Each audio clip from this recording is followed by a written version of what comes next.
Krishna Hare Jai Ram Krishna Hare Jai Ram Krishna Hare Jai Ram Krishna Hare Jai Ram Krishna Hare Jai Ram Krishna Hare Jai Ram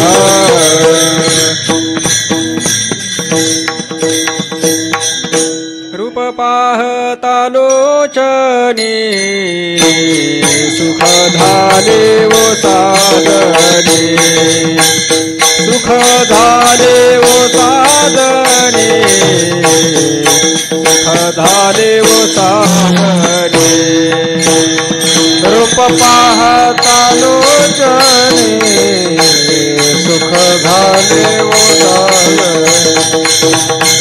सुख झाले वो साधने सुख झाले वो साधने तुहा विठ्ठल बरवा तुहा माधव बरवा तुहा विठ्ठल बरवा तुहा माधव बरवा तुहा माधव बरवा तुहा माधव बरवा तुहा विठ्ठल बरवा तुहा माधव बरवा तुहा विठ्ठल बरवा तुहा माधव बरवा तुहा माधव बरवा तुहा माधव बरवा बहुता सुकृताची जोडी म्हणून विठ्ठली आवडी म्हणून विठ्ठली आवडी म्हणून विठ्ठली आवडी बहुता सुकृताची जोडी म्हणून विठ्ठली आवडी म्हणून विठ्ठली आवडी बहुता सुकृताची म्हणून विठ्ठली आवडी तुहा विठ्ठल बरवा तुहा माधव बरवा तुहा विठ्ठल बरवा तुहा माधव बरवा तुहा माधव बरवा तुहा माधव बरवा तुहा विठ्ठल बरवा तुहा माधव बरवा तुहा विठ्ठल बरवा तुहा माधव बरवा तुहा माधव बरवा तुहा माधव बरवा सर्व सुखाचे आधार बाप रखुमा देवीवर सर्व सुखाचे आधार बाप रखुमा देवीवर सर्व सुखाचे आधार बाप रखुमा देवीवर सर्व सुखाचे बाप रखुमा देवीवर तुहा विठ्ठल बरवा तुहा माधव बरवा तुहा माधव बरवा तुहा माधव बरवा तुहा विठ्ठल बरवा तुहा माधव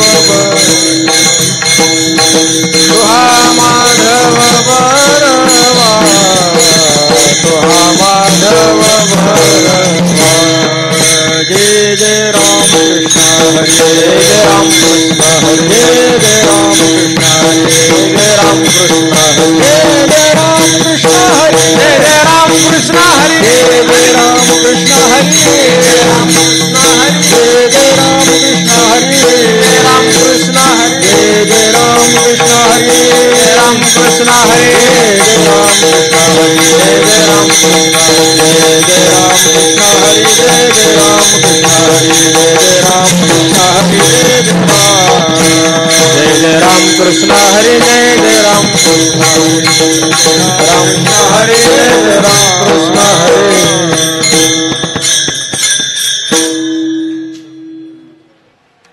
भक्ती ते नमन वैराग्य तो त्याग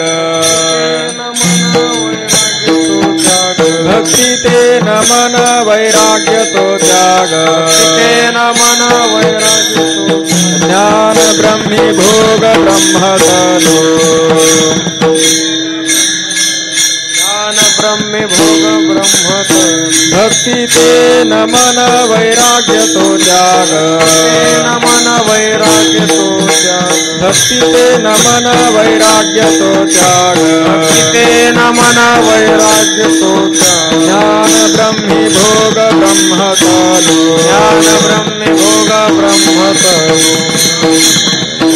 ब्रह्मतलो देहाचा निरासे पाविजे आठाया देहाच्या निरासे पाविजे आठाया देहाच्या निरासे पाविजे आठाया देहाच्या निरासे पाविजे आठाया माझे ऐसे काया जवनो हे माझे ऐसे काया जवनो हे माझे ऐसे काया जवनो हे उदक अग्नी धान्य झाल्या घडे पाक उदक अग्नी धान्य झाल्या घडे पाक उदक अग्नी धान्य झाल्या घडे पाक अग्नि धान्य झाल्या घडे पाक एका विण एक कामानये एका विण एक कामानये एका विण एक कामानये देहाच्या निरासे पाविजे आठाया देहाच्या निरासे पाविजे आठाया देहाच्या निरासे पाविजे आठाया निरासे पाविजे माझी ऐसे काया जवनो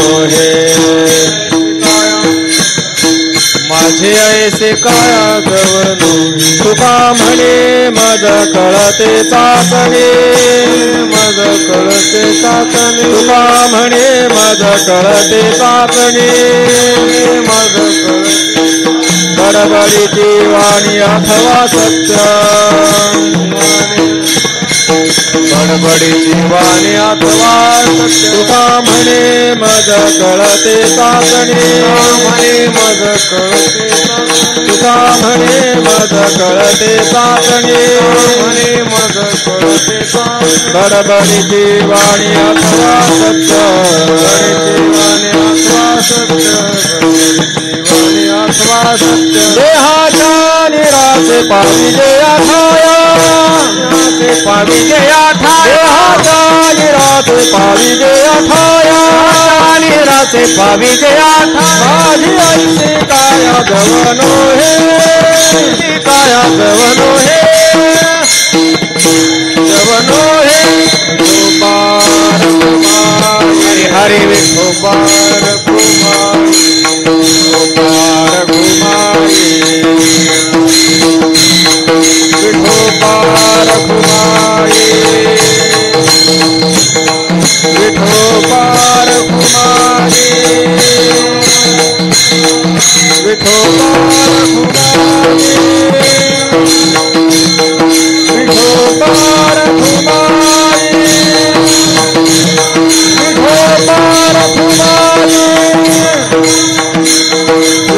विठोबार कुमारी विठोबार कुमारी विठोबार कुमारी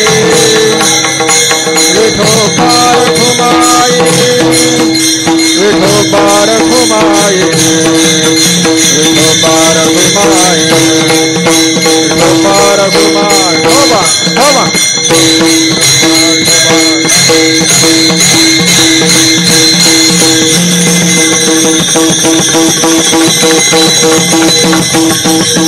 ठोबा ठोबा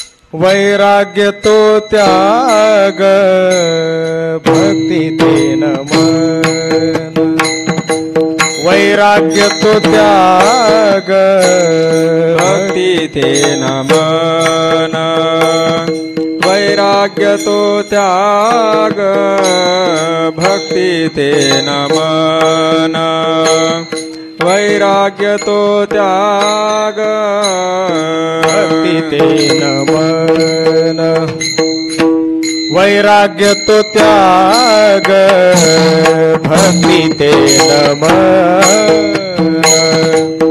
वैराग्य तो त्याग भक्ति ते नमन वैराग्य तो त्याग भक्ति ते नमन वैराग्य तो त्याग ज्ञान ब्रह्मी भोग ब्रह्म तनु ज्ञान ब्रह्मी भोग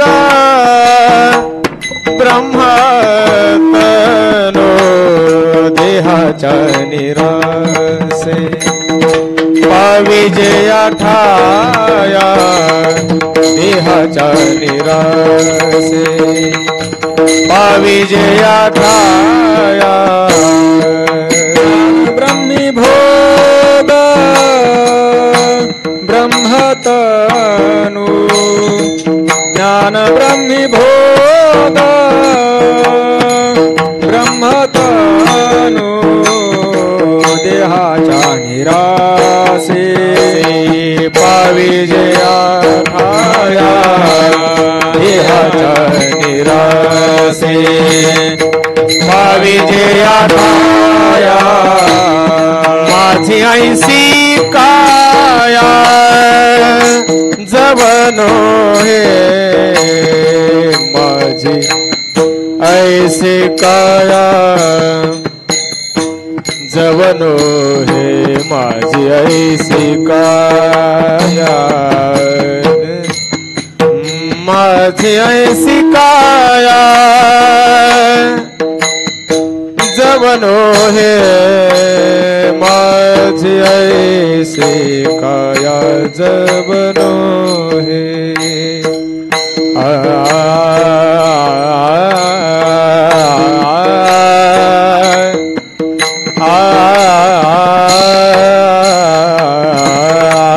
माझी ऐसी काया जवानो है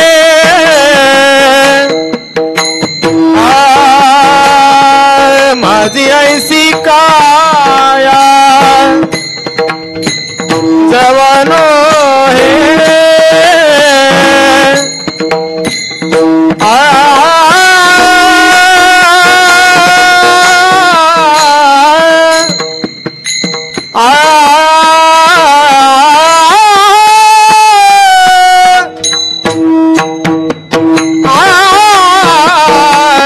माझी ऐसी काया जवनो है माझी ऐसी काया जवनो है माझी ऐसी काया जवनो है देहाच्या निरासे विजया ठाया देहाच्या निरासे विजया ठाया माझी ऐसी काया जवनो हे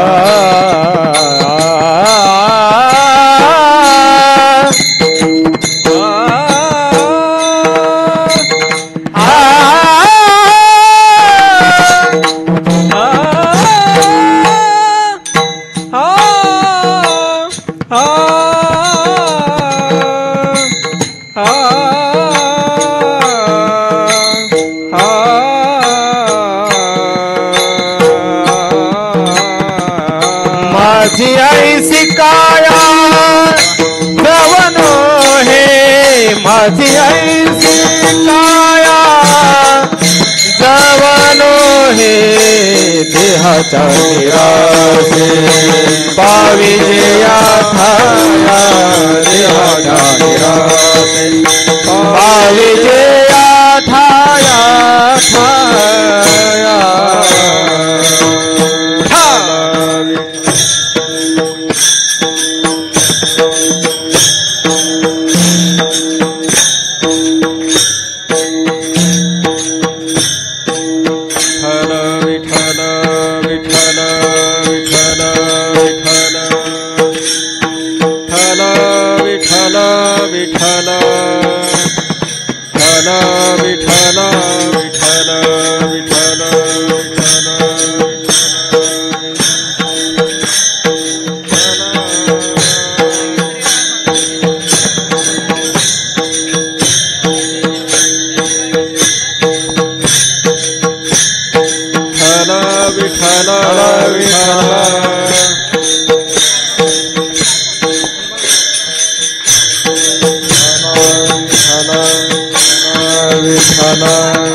कुंडली कवरदा हरि विठ्ठल श्री ज्ञानदेव तुकाराम माऊली ज्ञानेश्वर महाराज जगद्गुरु तुकाराम महाराज सद्गुरु जोर महाराज विठ्ठला विठ्ठला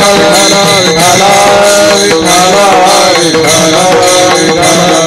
विठ्ठला कुंडली कवरवा हरि विठ्ठल श्री ज्ञानदेव माऊली ज्ञानेश्वर महाराज जगद्गुरु तुकाराम महाराज सद्गुरु जोग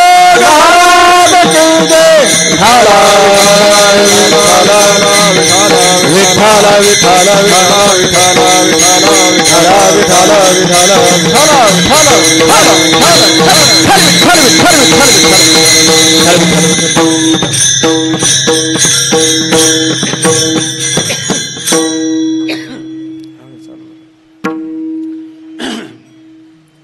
भक्ती तेन मन वैराग्य तो त्याग ज्ञान ब्रह्मी भोग ब्रह्मतनु देहाच्या निराशे पाविजे आठाया देहाच्या निराशे पाविजे आठाया माझी ऐशी काया जवळ हे उदकाग्नी धान्य झाल्या घडी पाक एका विन एक कामाने तुका म्हणे मज कळते चाचणी तुका म्हणे मज कळते चाचणी बडबडीची वाणी अथवा शुद्ध सत्य देहाच्या निराशने पाविजे आठाया माझी ऐशी काया जवळ हे पांडुरंगा करू प्रथमान मना पांडुरंगा करू प्रथम नम पांडुरंगा करू प्रथम नम पांडुरंगा करू प्रथम नम दुसरी चरणा संतांचिया दुसरी चरणा संतांचिया दुसरी चरणा संतांचिया त्यांच्या कृपादाने कथेचा विस्तार त्यांच्या कृपादाने कथेचा विस्तार त्यांच्या कृपादाने कथेचा विस्तार त्यांच्या कृपादाने कथेचा विस्तार बाबाजी सद्गुरुदास तुका बाबाजी सद्गुरुदास तुका बाबाजी सद्गुरुदास पांडुरंगा करू प्रथम नमन दुसरे चरणा संतांच्या त्यांच्या कृपादाने कथेचा विस्तारू बाबाजी सद्गुरु दास तुका भक्ती तेन मन वैराग्य तो त्याग ज्ञान ब्रह्मी भोग ब्रह्मतनु देहाच्या निरसने किंवा देहाच्या निराशे पाविजे आठाया माझी ऐशी काया जवण हे संत सम्राट भगवान ज्ञानोबाराय वैराग्य रागरसिक जगद्गुरु संत शिरोमणी श्री तुकोबाराय शांती ब्रह्म श्री संत एकनाथ महाराज महाराष्ट्रातील सर्व संतांची मांदियाळी वारकरी संप्रदायाचं परम आराध्य दैवत श्री पांडुरंग परमात्मा आणि आज ही जी वारी आहे ही श्री संत मुक्ताबाई यांची वारी आहे आणि या परवाच त्यांची पुण्यतिथी या ठिकाणी संपन्न झाली. तर या सर्वांच्या अलौकिक अकारण करून अद्भुत अपूर्व असीम अहेतुकी अशा अनुग्रहामुळं दयेमुळं तुम्ही आम्ही सर्व या पावन मासामध्ये पावन पर्वामध्ये या ठिकाणी उपस्थित आहोत. आणि पवित्र सलीला इंद्रायणीचं हे तटाक आहे. साक्षात संजीवन समाधीस्थ माऊलींच्या चरणकमलाजवळ आणि एका महान स्वानंद सुखनिवासी महापुरुषांच्या स्मृतीस्थली आणि या वैशाख मासामध्ये आपण जिवंत आहोत आणि आपले श्वासोश्वास जे चालू आहेत ते लोहाराच्या भात्याप्रमाणे व्यर्थ नसून सार्थ आहेत. याचं कारण असं की या महिन्याचं नाव आहे वैशाख. हे वैशाख म्हणजे विशेष रूपाने ज्याच्यामध्ये शाखा पडतात, म्हणजे अंतःकरण वृत्तीला अनेक प्रकारचे विचार निर्माण करणारा हा काल आहे. आणि या कालामध्ये आपण मात्र एकाग्र चित्ताने भगवान परमात्म्याचं चिंतन करून आपल्या जीवनाचं परम मंगल किंवा परम कल्याण जेणेकरून होईल त्यासाठी जगद्गुरु तुकोबारायांच्या एका अभंगाला, की ज्या अभंगाचा वर्णन करायचं झालं तर सूत्ररूप असं जीवनाचं सार सर्वस्व कथन करणारा अभंग आणि त्या अभंगाच्या द्वारा यथाशक्ती यथामती अंतर्मुख वृत्तीनं आपल्या जीवनाचं मंगलकारक असं आपली संकल्पना या ठिकाणी जगद्गुरु तुकोबारायांनी जी सांगितलेली आहे. सगळ्या जीवांना आनंदाच्या राशीवर बसावं आणि जर सर्व जीवांना आपल्या जीवनातील दुःखाची कायमची इतिश्री करायची, शेवट करायचा असं वाटत असेल आणि असा पुरुष जर जगद्गुरु तुकाराम महाराजांच्या जवळ गेला तर जगद्गुरु तुकाराम महाराजांच्या दृष्टीनं त्याला एक त्रिसूत्री सांगितलेली आहे. तुकाराम महाराजांनी जीवनाची, आध्यात्मिक जीवनाची, ज्यांना व्यवहार करायचा आहे, व्यावहारिक शब्दस्पर्शादी विषय सुख प्राप्त करायचं आहे, त्याच्यातच ज्यांना जीवनाचं कल्याण किंवा कृतार्थता वाटते त्यांच्यासाठी हा अभंग जगद्गुरु तुकाराम महाराजांनी केला नाही. त्यांच्यासाठी अभंग आहेत, पण हा अभंग ह्या अभंगाचा अधिकारी एक विशिष्ट अशा प्रकारचा मुमुक्षु आहे की ज्याला जीवनामध्ये वाटतं की हे जे भौतिक मला ईश्वर कृपेने किंवा प्रारब्धाने प्राप्त अनुकूल विषय भोग असले तरी त्या भोगामध्ये त्याचं मन रमत नाही. कारण थोडा जरी त्यांनी विचार केला त्याच्या लक्षात येतं की ह्या विषयांमध्ये अनेक प्रकारचे दोष आहेत. विषय भोगाची परिणती ही खऱ्या सुखात होत नाही. जोपर्यंत आपण कोणी 35, 40, 50, 60 वर्ष जगलं, त्यांनी जर आपला इतिहास पाहिला, इतिहास शब्दाचा अर्थ आहे इतिह असं, हे असं घडलं, तर त्या ठिकाणी त्याच्या लक्षात येतं की आपल्या जीवनामध्ये कुठेही सुखाचा लेशसुद्धा मिळाला नाही. आपलं फक्त सर्व सुखाच्या आशा जन्म गेला.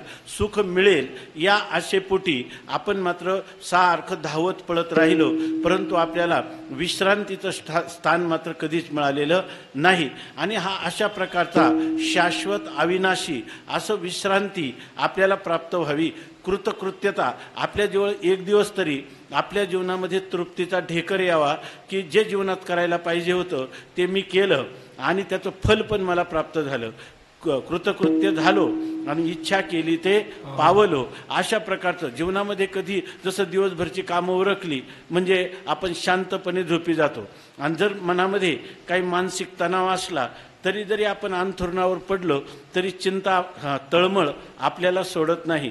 त्याप्रमाणे आपल्या जीवनाचा इतिहास आपण जर पाहिला तर ज्या असे हे सगळ्या लोकांना वाटत नाही, सगळ्या लोकांना त्याचंच कल्याण वाटतं आणि आज ही गोष्ट जरी आपल्याला साध्य झाली नाही तर उद्या होईल, उद्या नाही झाली तर परवा होईल, पण आपलं बस्तान कधीतरी बसणारच असं ज्यांची इच्छा असते. स्वामी महाराज म्हणायचे यांचं बस्तान फक्त शेवटी बसलं तर चौघांच्या खांद्यावरच बसतं, कुठंच बस्तान बसत नाही. तर ते जे लोक आहेत त्यांच्यासाठी हा अभंग नाही. ह्या अभंगाचा एक अधिकारी आहे की ज्याला ह्या मनुष्य जीवनामध्ये जगत असताना त्याला ह्या विषयांच्या ठिकाणी दोष दिसतात, की या ठिकाणी बाहेरून जसं एखादी विष्ठा असते आणि त्याच्यावर जर सुवर्णपात्राने झाकलं तर आपल्याला वाटतं की काहीतरी आकर्षक वस्तू आतमध्ये असावी, पण बाजूला काढलं तर विष्ठाच आहे. त्याप्रमाणे आपल्या जीवनामध्ये जे काही सुखाचे आपण उपाय करतो त्या उपायामध्ये पाहिलं तर त्या ठिकाणी केवळ दोष दर्शन आहे. एक तर ते विषय भोग जरी मिळाले तर तो विषय तरी आपल्याला सोडून जातात किंवा आपण तरी विषयाला सोडून जातो. याचा अर्थ त्याच्यामध्ये अनित्यता पण आहे, त्याच्यामध्ये पारतंत्र्य आहे. आपण इच्छा केली म्हणजे ते विषय आपल्याला प्राप्त होतील, ते भोग आपल्याला प्राप्त होतील याचीही शाश्वती नाही. आणि ही गोष्ट त्याची शाश्वती नाही पण नक्की शाश्वती नाही याची मात्र शाश्वती. म्हणजे हे निश्चित गोष्ट ठरलेली आहे. विषयांच्या ठिकाणी दोषदर्शन आहे, अनित्यता आहे, विषयांच्या ठिकाणी पारतंत्र्य आहे. मनुष्याला कोणत्याही प्रकारचं स्वातंत्र्य नाही. कोणते रोग केव्हा व्हावेत त्याचं निराकरण व्हावं की न व्हावं मनुष्याच्या काही हातामध्ये नाही. आणि याच्या पलीकडं संतांनी आणखीन एक विचार केला की केवळ एवढे दोष या संसारामध्ये नाही तर या संसारामध्ये स्वप्नाप्रमाणे हा मिथ्या आहे. रज्जू सर्पाकार भाषेले जगडंबर. आपल्याला सायंकाळच्या वेळेला रस्त्यामध्ये पडलेली दोरी, जेव्हा ही दोरी आहे असं कळत नाही, कारण त्या ठिकाणी काही अंधार असतो आणि काही उजेड असतो. उजेडामुळे इथं काहीतरी पडलं हे कळतं, परंतु ही दोरीच आहे असं कळत नाही. त्यावेळेला आपल्याला भ्रम होतो. कोणाला ती दोरी साप आहे असं वाटतं, कोणाला त्या ठिकाणी एखादी फुलाची माळा आहे असं वाटतं, कोणाला जमिनीला भेग पडली असं वाटतं, कोणाला पाणी सांडलं जलधारा आहे असं वाटतं. हे सगळे भ्रम अनेकांना अनेक प्रकारे होतात. याचं मूळ कारण काय आहे तर रज्जू किंवा दोरी रूपाने कळली नाही. तसा देवाने दिलेला हा मनुष्य जन्मामध्ये नेमका मी कोण आहे, मी कोण आहे या प्रश्नाचं हू यम आय त्याला म्हणतात, की मी कोण आहे या प्रश्नाचं उत्तर जोपर्यंत जीवाला कळत नाही तर या ठिकाणी मी सुखदुःखी असा कोणी मी जीव आहे का, हा शरीरधारी ह्या पंचमहाभूताचं हे जे उष्ण आणलेलं शरीर आहे, जे रसरक्त मांस मेद अस्थिनं बनलेलं आहे, जे आई वडिलांच्या वीर्यापासून आर्तवापासून तयार झालेलं आहे, जे एक बुडबुड्याप्रमाणे असणारं एक तत्व ते हळूहळू वाढत या मनुष्य देहामध्ये परिणत झालेलं आहे.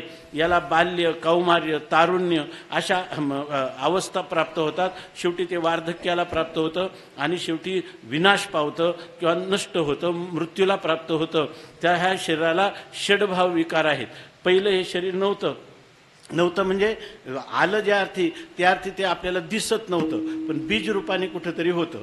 ते असती आणि नंतर ते आता जन्माला आलं, जायते, नंतर ते हळूहळू वर्धते, वाढायला लागतं, नंतर त्याच्यात परिणाम होतो. म्हणजे बाल्य, तारुण्य याच्यामध्ये प्रत्येक अवस्थेमध्ये बदल होतो. आपण लहानपणी पाहिलेला मुलगा 35 वर्षांनी ओळखू शकत नाही, कारण त्याच्यामध्ये बदल परिवर्तन होत राहतं. आणि नंतर हळूहळू जसं वय ढकलेल तसं अपक्ष येते, त्याच्या ठिकाणी क्षय व्हायला सुरुवात होते आणि शेवटचा विकार आहे विनश्यती, त्याचा नाश होतो. म्हणजे अशा प्रकारचं जे शरीर आहे, ज्या शरीराला मी म्हणतो, ज्या शरीराला हे शरीर माझं आहे असं म्हणतो आणि शरीर म्हणजेच मी अशी एक कल्पना, भ्रामक कल्पना आपण जीवनात धारण करतो आणि सगळ्याच्या सगळं जीवन जगतो आणि त्याचा परिणाम म्हणून केवळ दुःख भोगतो. परंतु काही लोक असे आहेत की जे लोक या ठिकाणी जागृत होतात की नेमकं हे जग उत्पन्न कुठून झालं, हे शरीर आलं कसं, याला बाल्य, कौमार, तारुण्य, वार्धक्य ह्या अवस्था आल्या कशा, याच्यामध्ये हे सगळ्या जाणाऱ्या येणाऱ्या अवस्था आहे. दररोज पाहिलं तर आपण 3 अवस्थात जगत असतो. आता सकाळी उठलो की जागृती अवस्था आहे, नंतर रात्री झोपलो की सुषुप्ती अवस्था आहे. त्या सुषुप्तीमध्ये कधी कधी स्वप्न पडतं.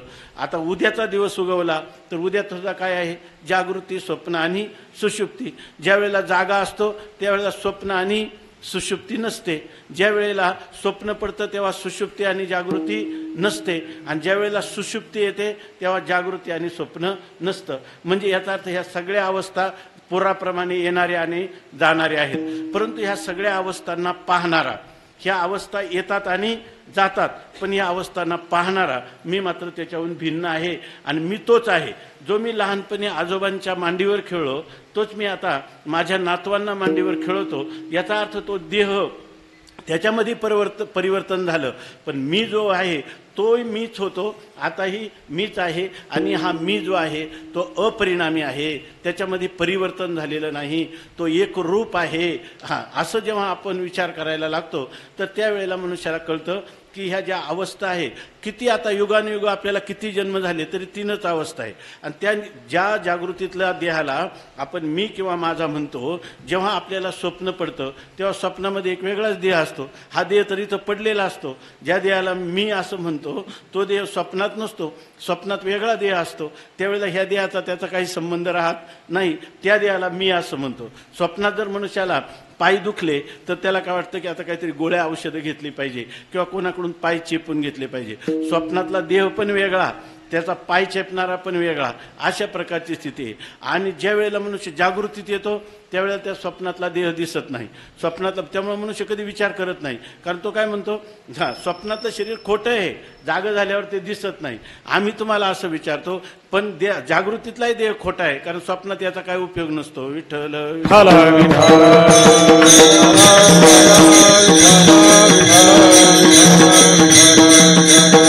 माणसाला जेव्हा गाढ झोप लागते त्यावेळेला त्याचा जर आपण विचार केला तर त्या गाढ झोपेमध्ये जागृतीतलाही देह नसतो आणि स्वप्नातलाही देह नसतो. पण हे दोन देह जसं मीठ पाण्यात लीन होऊन जातं, मिठाचा पाण्यात लय होऊन जातो, ते त्याच्यामध्ये विरून जातं, त्याप्रमाणे हे दोन देह सुषुप्ती अवस्थेमध्ये ज्या शरीरात लीन होऊन जातात त्याला म्हणतात कारण शरीर, त्याला म्हणतात अज्ञान. आणि त्यावेळेला तो अज्ञान हे सुद्धा एक शरीरच आहे. स्वप्नातला देह हे सुद्धा शरीर आहे. त्या ठिकाणी हे पंचभौतिक तर आपल्याला दिसत नाही, फक्त भासतात. याचा अर्थ असा आहे की सुषुप्तीतला जो देह आहे त्याला म्हणतात तो एक देहच आहे, तो मूळ तो देह आहे आणि त्याच्यापासून हे स्वप्नातले आणि जागृतीतली शरीर आपल्याला भासतात. म्हणजे त्याचा बीजभूत असणारा त्याला कारण शरीर असं म्हणतात, स्वप्नातला देह आहे त्याला सूक्ष्म शरीर असं म्हणतात आणि जागृतीतला देह आहे त्याला स्थूल शरीर असं म्हणतात. परंतु खरं जर पाहिलं तर आपल्याला ह्या तीन अवस्था येतात. म्हणजे याचा अर्थ ज्या वेळेला आपल्याला सूक्ष्म कारण शरीराचा अभिमान प्राज्ञ धारण करतो त्यावेळेला विश्व आणि तेजसाची प्रतीती नाही. ज्यावेळेला स्वप्नाच्या शरीराचा अभिमान धारण करतो त्याला म्हणतात तैजस, त्यावेळेला त्याला तैजस असतो, तैजसाची प्रतीती असते, पण त्या ठिकाणी त्याला असणाऱ्या विश्वाची आणि प्राज्ञाची, विश्व म्हणजे जागृती अवस्थेला जो मी म्हणतो त्याला म्हणतात जागृत अवस्थेचा अभिमानी. तर अशा पुरुषाला त्यावेळेला स्वप्नामध्ये जागृती स्वप्नातल्या देहाची प्रतीती नसते. अशा रीतीनं प्रत्येक वेळेला वेगवेगळे देह आपल्यासमोर येतात. हे आपल्याला दररोज आपल्याला हा चित्रपट पाहायला मिळतो की सकाळी उठलं की दिवसभर जागृती, रात्री स्वप्न किंवा सुषुप्ती, का आयुष्याच्या आयुष्य जन्मच्या जन्म गेलं तरी ह्या स्थिती आहे. पण या सगळ्या स्थिती येणाऱ्या जाणाऱ्या आहेत, आगमापायनी आहे आणि मात्र मी मात्र त्याच्याहून भिन्न आहे. कारण हा माईक मला कळतो, त्या अवस्था आल्या आणि गेल्या हे मला कळलं की नाही. ज्या अवस्था आल्या कळलं त्याचा अर्थ मी अगोदर होतो आणि त्या अवस्था गेल्या ह्या कळलं म्हणजे याचा अर्थ मी नंतर होतो. आणि ह्या अवस्था आल्या आणि गेल्या याचाही साक्षीत्व राहिल्यामुळं त्या अवस्थांच्या पूर्वी, त्या अवस्थांमध्ये आणि त्या अवस्था मावळल्यानंतरही मी जसाच्या तसाच आहे. तुका म्हणे साहे आणि देव आहे तैसा आहे. जसा हा माईक आहे, मला माईक कळतो तो म्हणजे याचा अर्थ मी माईकवरून भिन्न आहे. त्याचप्रमाणे मला हे तीन देह कळतात, याचा अर्थ देहद्रष्टा देहात भिन्न. देहाचा द्रष्टा, देहाचा साक्षी, जो ज्याला देह कळतो तो त्या अवस्थांबरोबर जात येत नाही, त्या अवस्था मात्र येतात जातात आणि हा मात्र त्या अवस्थाहून भिन्न राहतो. आता तुम्ही सांगा, हा जन्म संपला तरी अवस्था असल्या तर हा त्याच्याहून भिन्नच आहे, आजही त्याच्याहून भिन्नच आहे. याचा अर्थ अवस्था फक्त मी पाहतो, मी त्यांचा साक्षी आहे, त्या अवस्था मी नाही आणि त्या अवस्था माझ्या पण नाही.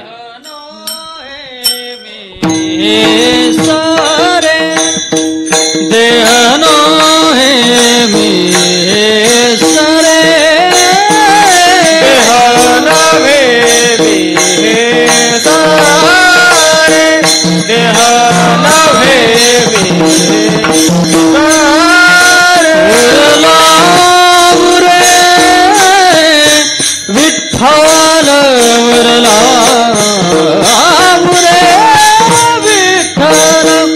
मनवोनी लावो करा.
जगद्गुरु तुकोबाराय सांगतात, देह नव्हे हे मी हे सरे उरला उरे विठ्ठल.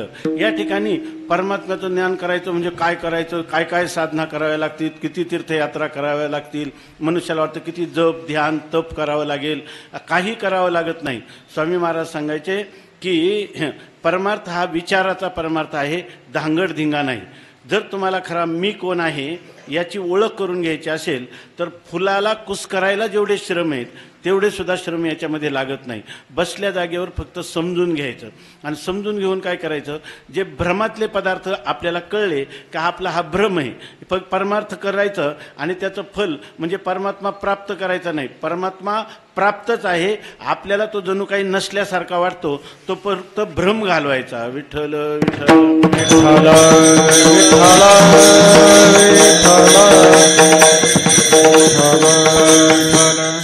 शेवाळावर पाण्यावर शेवाळ पसरलेलं असतं. आपल्याला वाटतं पाणी मिळवायचं. मग एक मनुष्य सांगतो की पाणी मिळवा, तुम्हाला पाणी प्राप्त करायचं. तर म्हणजे काय करायचं, पहिल्यांदा त्या पाण्यावर शेवाळ आलेलं आहे, शेवाळ बाजूला करायचं, मग पाणी प्राप्त करायचं. का खत पाणी प्राप्तच आहे, पाणी प्राप्तच आहे. आगंतुक त्याच्यावर शेवाळ दूर केलं का पाणी प्राप्त आहे. तसं मनुष्याच्या जीवनामध्ये हे अनित्य असणारे परतंत्र असणारे हे देहादी पदार्थ आहेत. या पदार्थांना त्यांच्या संबंधी असणाऱ्या आई वडील मित्र यांना ते माझे आहे असं म्हणतो. आणि या जे शरीर आपलं नाही त्या शरीराला मी म्हणतो, तत्संबंधींना माझं म्हणतो. आणि भ्रमामुळं त्याचे आयुष्य जन्मच्या जन्म त्याच्या ठिकाणी किती जन्म झाला फेरा गणित नाही जी दातारा. बरं यांनी ते या ठिकाणी जे दुःख त्या पदार्थाने दिलं का यांनी ओढून घेतलं, त्या पदार्थांना माझं नाही असं म्हटलं का दुःख संपलं. परत काही नसतं. तुकाराम महाराजांना आमचं दुःख कसं जाऊ विचारलं, तुकाराम महाराज त्या साधकाकडे पाहून भंडाऱ्या डोंगरावर हसायलाच लागते. अरे दुःख आहेच कुठं, नसत्या छंदे जग विनोदे विवळ तसे, नाही तेची घेता शिरी दुरावेल होईल दुरी निजपंथ. जे आपले नाहीत त्यांना माझे म्हणतो, जे शरीर आपलं नाही त्याला मी म्हणतो. असं जर केलं तर याचं कारण काय आहे, तुम्हाला झालेला भ्रम आहे. तेव्हा परमात्मा इथं परमार्थ करायचा म्हणजे काय, तर ज्या वस्तू नाहीत किंवा त्या वस्तू आत्मस्वरूपाच्या ठिकाणी नाहीत त्यांना नाही म्हणायचं. हां, आत्मस्वरूप आहेच आहे, ते स्वतः सिद्ध आहे, स्वयंप्रकाश आहे. सूर्याचा प्रकाश सूर्य दाखवण्यासाठी दिव्याची गरज नाही, तो स्वतःच प्रकाशित आहे. तसा आत्मा स्वयंप्रकाशित आहे. त्याच्यावर फक्त आलेलं आपल्याला जे अज्ञानाचं आवरण आहे, आच्छादन आहे, तेवढंच सत्संगतीत सत्शास्त्रामध्ये ईश्वर कृपा संपादन करून, आपल्या अंतःकरणाची कृपा संपादन करून, शास्त्राची कृपा संपादन करून आणि गुरुची सेवा संपादन करायची. आणि हे सर्व आपण केलं की फक्त आत्मा प्राप्त होत नाही, फक्त भ्रम जातो. विठ्ठल विठ्ठल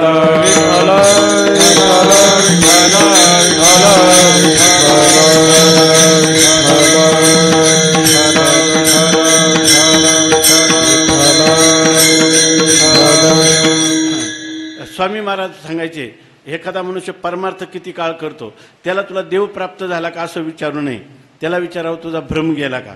आणि जर तो म्हटला की माझा भ्रम गेला तर त्याला साष्टांग दंडोत करावा. खरी मनुष्य जन्माचं तू सार्थ केलं, तुला मी देह आहे हा भ्रम राहिलेला नाही, मी सच्चिदानंद रूप आत्मा आहे, माझा आत्मा नित्य आहे, तो स्वयंप्रकाश आहे, ज्ञान हे त्याचं स्वरूप आहे आणि तो आनंद खन आहे, आनंदाच्या लाटा त्याच्यामध्ये उसळत आहेत आणि ते माझं स्वरूप आहेत. लाटा उसळती प्रेमाच्या, आनंदाचे डोही आनंद तरंग, आनंदाचे अंग आनंदाचे, असा तू जगामध्ये आला आणि ह्या आनंदाचा तू ढेकर दिला, खरोखर तुम्ही धन्य आहात असं म्हणावं. आणि एखादा मनुष्य म्हणला की मी परमार्थ करतो खरा पण अजून भ्रम गेला नाही, मला अजून मी देह आहे असंच वाटतं, देह संबंधी माझा आहे, ते म्हणायचे त्याला दोनदा नमस्कार करावा. अरे मनुष्य जन्माला आला आणि अजून एवढं वय झालं तरी अजून तुझं मी माझं गेलं नाही, भ्रम गेला नाही, म्हणून तुला दोनदा नमस्कार. विठ्ठल देहाचा ब्रह्मधरिसिया देहाचा ब्रह्मधरिसिया देहाचा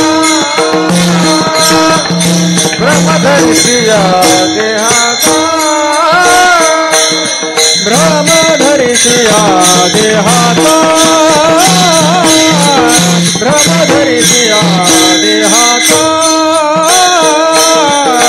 भ्रम धरिसिया देहाता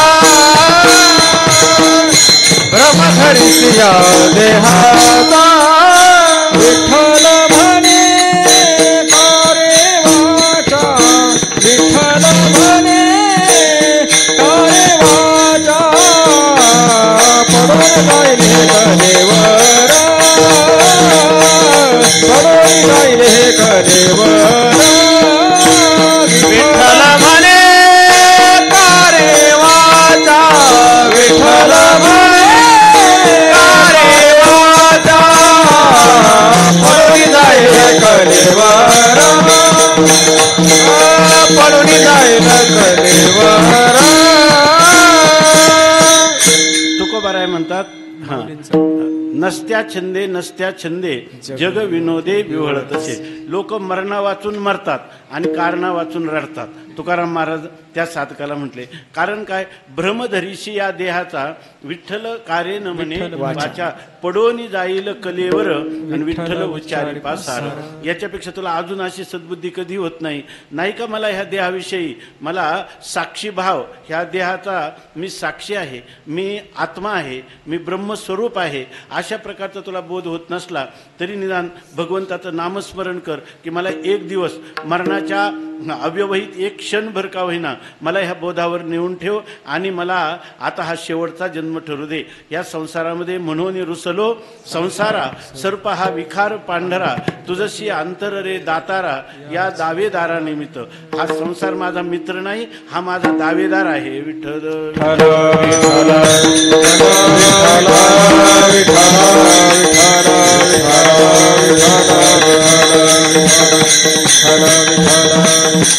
संतांच्या दृष्टीनं फार मोठ्या भ्रमात आपण आहोत. बघा आत्ताच आपण चिंतन करत होतो अवस्थांचा विचार. 3 अवस्था आहे जागृती स्वप्न आणि सुषुप्ती. एक कधी कधी जोराचा मार लागला तर मूर्छा अवस्था येते पण ती काही कायमची नसते. कधी कधी समाधी ही एक अवस्था आहे तिचा आपल्याला अनुभवच नाही पण ह्या अवस्थांचा आपल्याला अनुभव आहे. परंतु ह्या 3 अवस्थांमध्ये मनुष्य हा जो शरीराला मी म्हणतो ही स्वप्नात आहे का नाही सुषुप्तीत आहे का झोपल्यावर आहे का नाही फक्त 3पैकी एकाच वेळेला हा देह दिसतो एकाच अवस्थेत आणि त्यालाच मी म्हणतो या ठिकाणी. आणि तो म्हणतो सुषुप्तीचं कळत नाही म्हणून ती नाही आणि स्वप्नातली अवस्था जागृतीत राहत नाही म्हणून ती नाही. पण त्या दोन्ही अवस्थेत हे नसतं हे खरं का ते खरं. विठ्ठल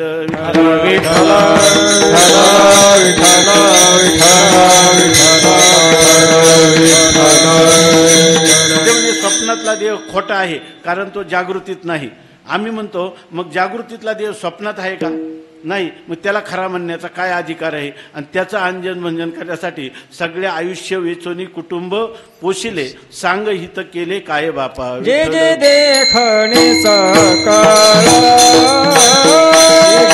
देखणे सकळ ते स्वप्नीचे मृगजळ ते स्वप्नीचे मृगजळ म्हणून चिंती चरण कमळ म्हणून चिंती चरण कमळ रखुमादेवी वरू विठ्ठलाचे रखुमादेवी वरा विठ्ठलाचे निज धर्म हा सुखरा निज धर्म हा सुखरा निज धर्म हा सुखरा निज धर्म हा सुखरा. एवढे जयाचे निमित्त प्रारब्ध क्रियमान संचित देह देह म्हणून अनित्य न करी कनित नाम स्मरण.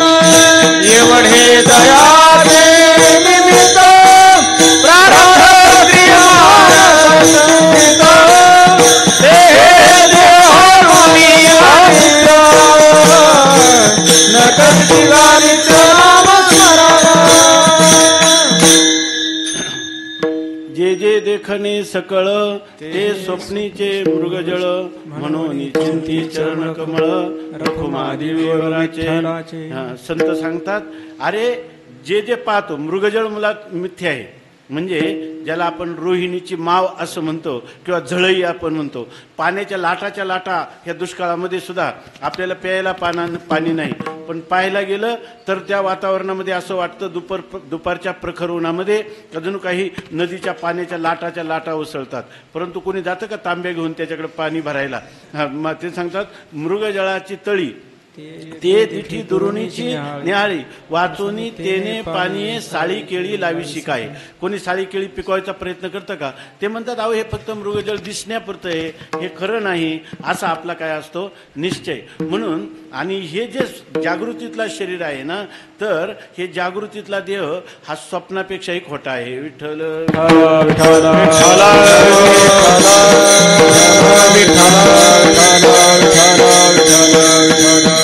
तुम्ही सांगा बरं, सगळ्यांना स्वप्नाचा अनुभव आहे.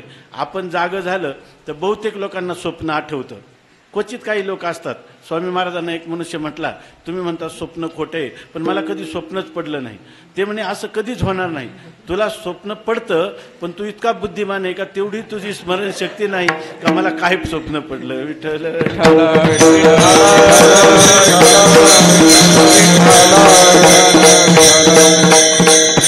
आपल्याला जेव्हा स्वप्न पडतं तेव्हा आपल्याला कोणी माणूस सांगा की मला जागृतीतल्या देहाचं तिथं स्मरण आलं, कधीच येत नाही. पण स्वप्नातल्या देहाचं तरी स्मरण येतं का नाही? याचा अर्थ जागृतीपेक्षा तो देह काय आहे, श्रेष्ठ आहे किंवा हिच्यापेक्षा तो बरा आहे. म्हणून ज्ञानोबराय सांगतात, ज्ञानोबरायांचाच अभंग आहे ना, जे स्वप्नी जे देखणे सकळ. या ठिकाणी हे जे आपण पाहतो ना, हे मृगजळ नाही, अगोदर स्वप्न खोटं आणि स्वप्नात पाहिलेलं मृगजळ म्हणजे हा देह आहे. विठ्ठल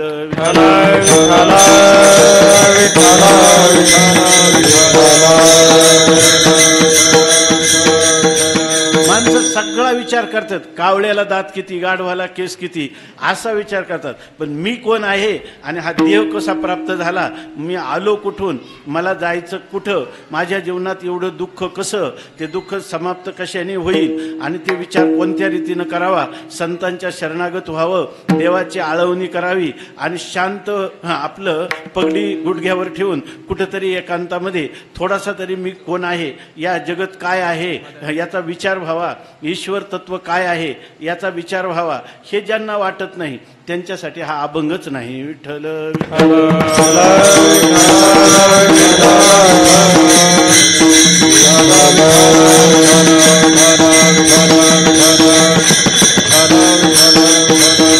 इतकंच नाही, कुतूहलाने वेदांत चिंतन काय आहे की अमक्याचं कीर्तन आहे आपण ऐकू, काय ते म्हणे माया ब्रह्माचं जास्त निरूपण करतात, जगन मिथ्यात्व सांगतात, काय बघू, ह्या कौतुकाने ज्याला ऐकायचं त्याचा पण हा विषय नाही. विठ्ठल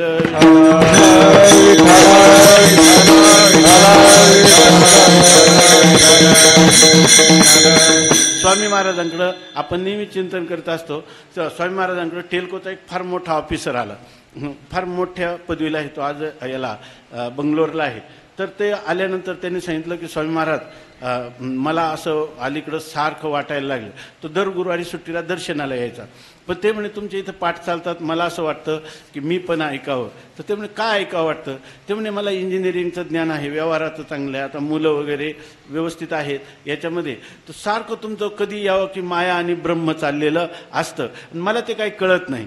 तेव्हा मला वाटतं की हे माया आणि ब्रह्म समजावून घेण्यासाठी मी दर गुरुवारी येईल सुट्टीच्या दिवशी आणि मला सकाळी एक ठराविक वेळ द्या, मी घरची कामं नंतर पाहिजे किंवा कामं करून येईल, असं त्यांनी सांगितलं.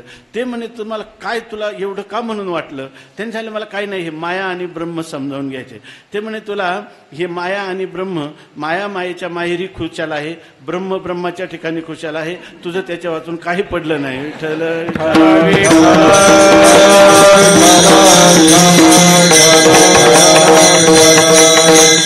कोणी इतिहास भूगोल शिकतात, गणित शिकतात, शास्त्रज्ञ होतात, तसा हा विषय नाही. ज्याला ह्या जन्म मरण परंपरेची भीती वाटलेली आहे, किती वेळा जन्म यावे, नित्य व्हावे फजित, हे दुःखातून माझी कशी सुटका होईल, जो जीवना वेगळी मासोळी तैसा तुका तळमळी, आईशी चिंता करी सदा सर्व काळ, रात्रंदिवस हेची तळमळ, तुका म्हणे नाही आपुले बळ जेणे फळ पावेन निश्चयशी. म्हणून असा जो पुरुष आहे ज्याला हा संसार दुःखमूळ वाटतो, इंगळासारखा वाटतो, विश्रांती याच्यात कुठंच नाही, अशा ज्याच्या बुद्धीचा निश्चय झालेला आहे, असाच पुरुष ह्या अभंगाच्या चिंतनाचा अधिकारी आहे. विठ्ठल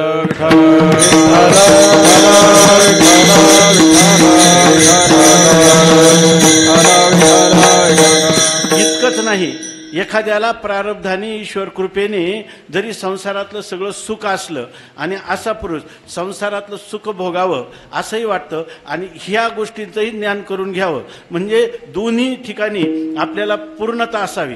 संसारामधलाही संसार संसारासारखाच करायचा आणि परमार्थही परमार्थासारखाच करायचा. आणि लोक पण त्याला बनवणारा आचार्य वर्ग फार आहे. अगदी तुम्हाला दोही ठाई तुका नाही पडो देत तुका. विठ्ठल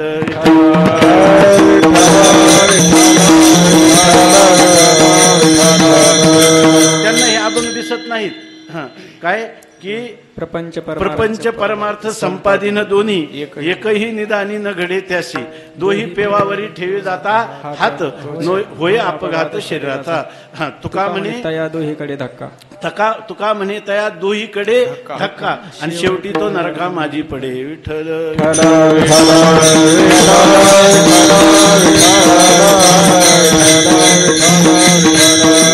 आणि ह्या परंपरा खऊट खोबरा आणि खट्याळ गिराईक ह्या न्यायाने जास्त चालतात. विठ्ठल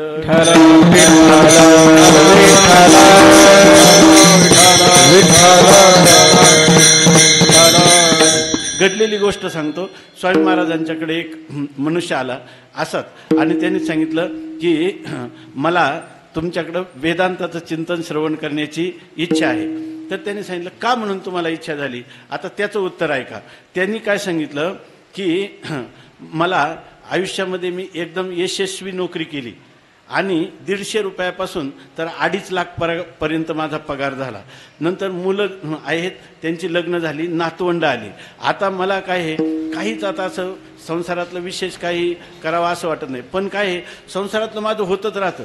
स्वामी महाराज मी संपत्ती पाठ केली तरी संपत्ती माझ्या पुढे येते, त्यामुळे ते काही राहिलं नाही. पण तुमचं हे जे चालतं ना, तर मला पण वाटतं की या ठिकाणी आम्हाला ह्या वेदांताचं चिंतन काहीतरी घडावं असं वाटतं. कारण तेवढं माझ्याकडून राहिलं. मी इंजिनिअरिंगचं शिक्षण चांगलं घेतलं, व्यवहारातलं शिक्षण घेतलं, परंतु ह्या परमार्थिक शिक्षण माझ्याकडून घेतलं नाही. त्यामुळे परमार्थ म्हणजे तुला काय करायचं. त्यांनी सांगितलं तुमच्याकडे जो वेदांत चालतो तो मला श्रवण करायचा. मग स्वामी महाराजांनी त्याला सांगितलं तर तुम्हाला काही असं दुःख झालं जीवनात, काय कमी आहे. त्यांनी सांगितलं जीवनात मला काहीच कमी नाही, म्हणून मला वाटतं का हा एक प्रांत आहे तर याचंही थोडंसं काहीतरी आपण जुजबी माहिती का होईना मिळावी. गाढवा इथून चालू होईल. संसारात काहीच कमी नाही, म्हणजे संसार इतका आनंदाचा आहे, या भ्रमातूनच तू निघाला नाही तर तुला सुखरूप ब्रह्म काय दाखवणार. विठ्ठल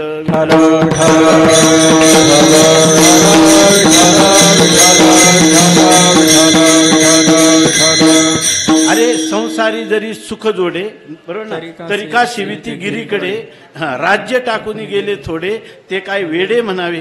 ह्या आपल्या भारत देशामध्ये त्यांनी सांगितलं काय 18 भार वनस्पती फळी फुली ओळती 22 त्या पोखरणी नदी गंगा वाहती ज्या घरी कुलस्त्रिया राज्य राणी व संपत्ती आणि हे सुख सांडून या कासया योग सेविती. संसारात दुःख हे सुद्धा अजून तुला कळलं नाही तर तू परमात्म्याच्या सुखाचा काय अधिकारी होणार. विठ्ठल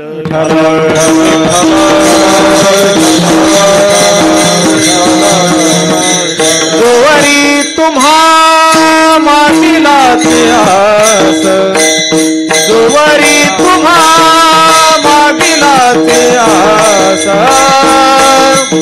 जोवरी उदास हो नका, जोवरी उदास हो नका. जोवरिया तुम्हा मागीला आस, जोवरिया तुम्हा मागीला आस, जोवरी उदास हो नका, जोवरी उदास हो नका.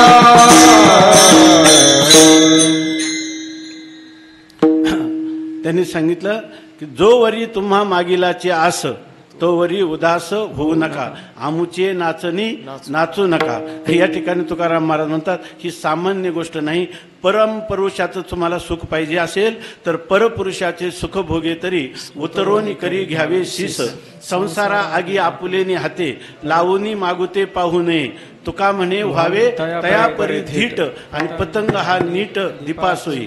ज्या मनुष्याने पतंग ज्या वेळेला त्या दिव्यावर झडप घालतो तो मरण्यासाठी घालतो, तसा जिवंत असताना जित असता मेल्या समान किंवा झाला प्रेतरूप शरीराचा भाव, लक्ष येला ठाव स्मशानीचा. रखुमा देवीवर जोडावया जोडावया, रखुमा देवीवर जोडावया जोडावया, रखुमा देवीवर जोडावया जोडावया, रखुमा देवीवर जोडावया. तुका म्हणे व्हावे दया परी, या तुका म्हणे व्हावे देहासी उदार, रखुमा देवीवर जोडावया रखुमा देवीवर जोडावया, रखुमा देवीवर जोडावया. तुका म्हणे व्हावे देहासी उदार, रखुमा देवीवर जोडावया रखुमा देवीवर जोडावया, रखुमा देवीवर जोडावया. तुका म्हणे व्हावे देहाशी उदार, रखुमा देवीवर जोडावया. ह्या देहावर उदार व्हावं लागतं. म्हणजे जिवंत असतानाच हे शरीर प्रेतरूप आहे असं मानण्याची ज्याची तयारी असेल त्याला परमार्थ सोपा आहे. विठ्ठल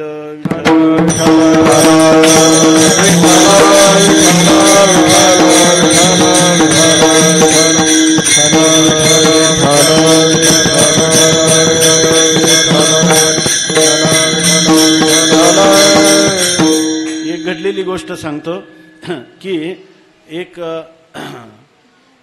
बडोद्याचे मोठे वकील आणि इंडियन एक्सप्रेसचे जे काही संपादक, मुख्य संपादक इंग्लिश वर्तमानपत्राचे, आणि त्यांना कायम आयुष्यभर वेदांताचा अध्ययन केलं होतं. त्यांनी ब्राह्मण शरीर होतं, लहानपणापासून केलं होतं. आणि नंतर त्यांना असं वाटलं की काही दिवस आपण आळंदीला जावं. स्वामी महाराजांचं त्यांनी ऐकलं होतं नाव, म्हणून ते आले आणि त्यांनी सांगितलं की मला तुमच्याजवळ पाठ ऐकायचे.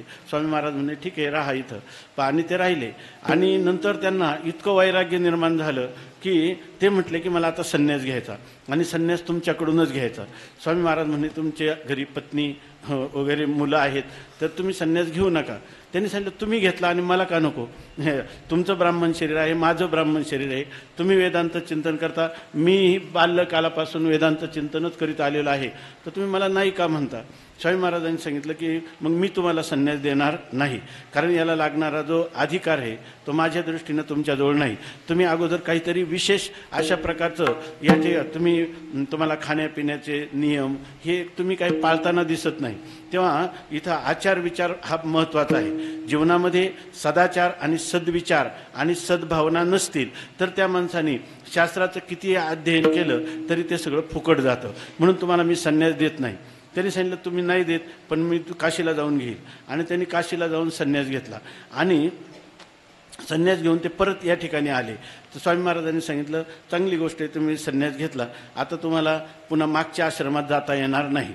नंतर असं झालं की 6 महिन्यांनी ते इथून परत गेले तीर्थयात्रेच्या निमित्ताने, आणि त्यांनी स्वामीजींना पत्र लिहिलं की आता मी काय करू, पत्नी सारखी रात्रंदिवस तिनं अंथरून धरलं, ती रडते, तेव्हा मी आता पुन्हा भगवी वस्त्र टाकून श्वेतवस्त्र धारण करू शकतो की नाही, आणि जर काही असलं त्याची काही प्रायश्चित्त असतात का?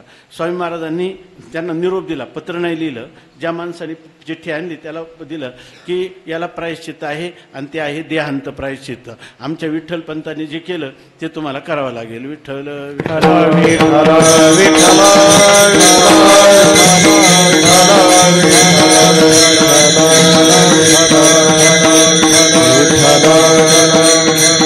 नंतर त्यांनी शेवटी त्या नाईलाजाने त्यांनी वस्त्रांतर केलं. ते परत स्वामी महाराजांच्या दर्शनाला आले. स्वामी महाराजांनी त्यांच्याकडे बघितलं सुद्धा नाही, त्यांच्याकडे काहीच बघितलं नाही. पण ते म्हणे किमान माझी 4 वाक्य तरी ऐका. मला संन्यास घेण्याचं कारण काय आहे तर कुसुम बहुत रोती थी, विठ्ठल विठ्ठल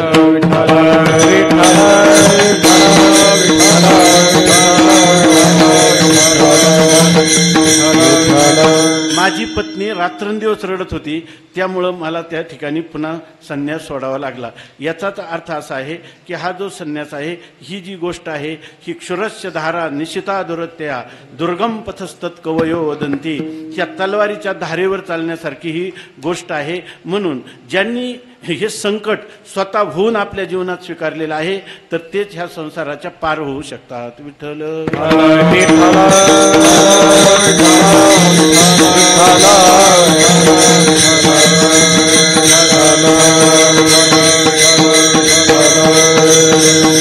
म्हणून या ठिकाणी ज्या मनुष्याला खरं शाश्वत शांती पाहिजे, रम्य समाधान पाहिजे, हा आपला शेवटचा जन्म, ह्या आत्तापर्यंत किती जन्म झाले आणि या जन्माचा जरी आपण पाहिलं, जर 1 दिवसाचा जरी आपण सकाळपासून रात्रीपर्यंत आढावा घेतला आणि त्याच्यामध्ये सुखाचे क्षण किती आणि दुःखाचे क्षण किती याच्यात जर आपण पाहिलं तर आपल्याला विश्रांतीचा क्षण सुद्धा मिळालेला नाही. या ठिकाणी केवळ विश्रांती मिळेल ह्या आशेवर आपण जगलो, पण क्षण सगळे दुःखमयच आहेत. विठ्ठल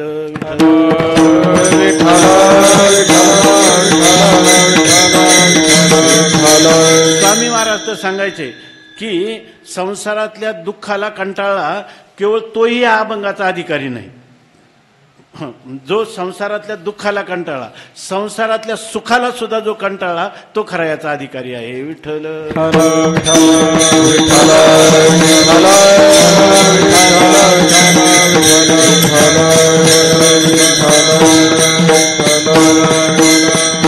आमचे एक मित्र आहे, ते आता सेवानिवृत्त झाले, नुकतेच सेवानिवृत्त झाले.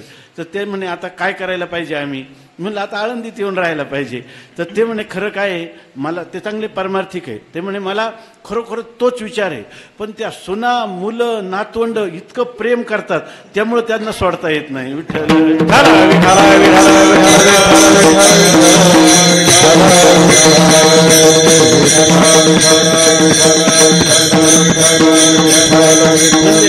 संसाराच्या दुःखालाही कंटाळणारा केवळ अधिकारी नाही, संसारातल्या सुखाला सुद्धा कंटाळला पाहिजे. सुख जे आहे ते सुद्धा त्याला काय वाटलं पाहिजे, संसारातलं सुख हे आडनावाचं सुख आहे, त्या दुःखानेच सुखाचं पांघरून घेऊन आपल्याला फसवण्यासाठी आलेलं आहे. विठ्ठल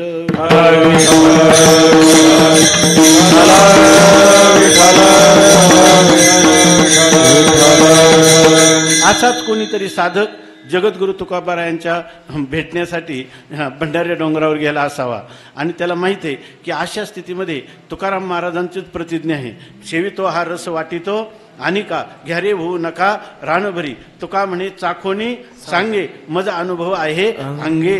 तुकाराम महाराज म्हणतात मी तुम्हाला हा फोडिले भांडार धन्याचा तो हा माल आणि मी तो हमाल भारव आहे. मी या ठिकाणी स्वतः अनुभव घेतला, या संसाराचा घेतला, परमार्थाचा घेतला. तुम्हाला जर पाहिजे असेल तर मी हा माल आता मोकळा तुम्हाला वाटण्यासाठी केलेला आहे.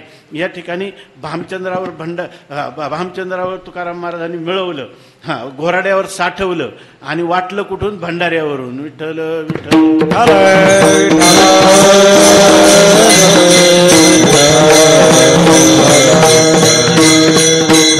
आणि तो साधक तुकाराम महाराजांच्याकडे गेला आणि तो म्हणतो की आता मला निर्वाणीचं माझं आपल्याकडे मागणं आहे की मला आता ह्या संसाराविषयी यत्किंचितही रस राहिलेला नाही, म्हणून रुसलो संसारा. या ठिकाणी पण मला जीवनामध्ये वाटचाल कशी करायची. मी काहीसं वेदाधिकांचं अध्ययन केलं, मी अनेक शास्त्राचं अध्ययन केलं, काही साधनाही तीर्थयात्रादी केल्या, पण मला म्हणावं असं रम्य समाधान मला प्राप्त झालेलं नाही. तेव्हा मला असं वाटतं की तुमच्याकडे पाहिल्यानंतर तुमच्या मुखमंडलावरून ओसंडून वाहणारा आनंद, तुम्हाला जिजाबाई कर्कश असो की पत्नी दुष्काळात मध्ये अन्न करता मरणाला प्राप्त हो, किंवा लोक तुम्हाला तुका वेडा अविचार करी बडबड फार असे म्हणू तुम्हाला तुमच्या गावातच नाही, तुम्हाला जर विचारलं तर तुम्ही काय सांगता? तुका म्हणे खातो आनंदाचे लाडू. अशी जीवन जगण्याची शैली मला सुद्धा प्राप्त व्हावी अशी माझी इच्छा आहे.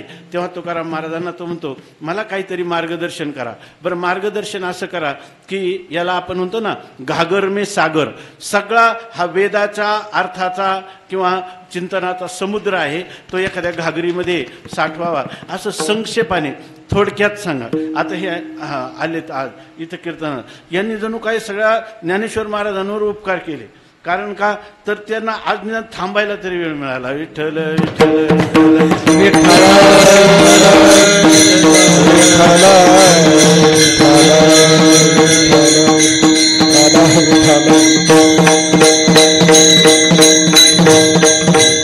विनोदाचा भाग सोडून द्या, घडलेली गोष्ट सांगतो.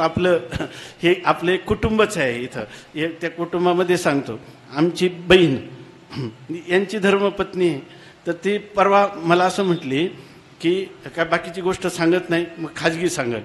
तर तिनं मला सांगितलं मी ज्ञानेश्वरी वाचते म्हणे आणि त्याच्यामध्ये जे स्थितप्रज्ञाचं वर्णन येतं तर ते स्थितप्रज्ञाचं वर्णन ऐकलं की असं वाटतं का असं कोणी मनुष्य मला कुठं असेल का दुनियामध्ये, मिळेल का काय.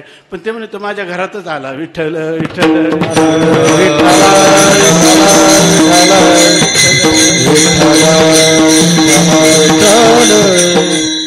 जिजाबाई तुकाराम महाराजांना स्थितप्रज्ञ आहे कबूल केलं नाही, यांना कबूल केलं. एवढं भाग्य कोणाचं आहे? विठ्ठल विठ्ठल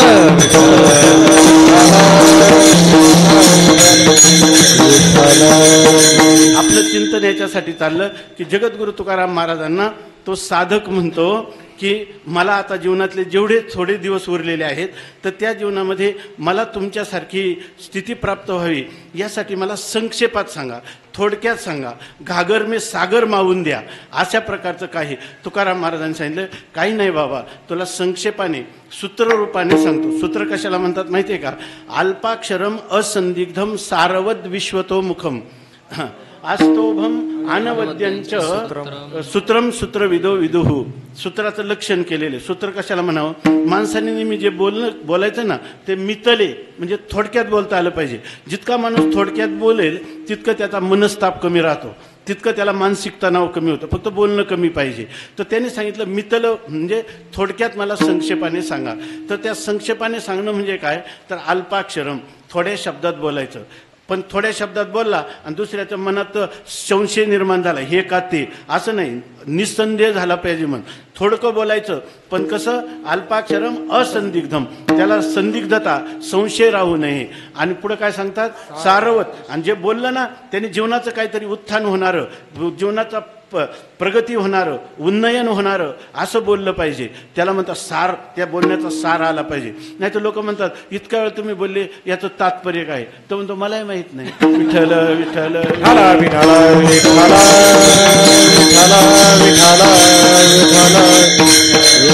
आणि ते बोलणं असं पाहिजे. 10 माणसं बसली ना आणि त्यांनी एकच शब्द एकाला उद्देशून बोलला तर तो 10ला सुद्धा उपयोगाला झाला पाहिजे. विश्वतोमुखम, त्या शब्दाला अनेक मुख असली पाहिजे. ते एकच शब्द घेतला तरी मनुष्याला जीवनभर त्या शब्दाचं इतकं महत्त्व वाटतं, इतका वजनदार शब्द वाटतो की आपल्या जीवनाला हा शब्द दररोज आपलं काही ना काही आध्यात्मिक जीवनातला उत्कर्ष करीत आहे. त्याला म्हणतात विश्वतोमुख.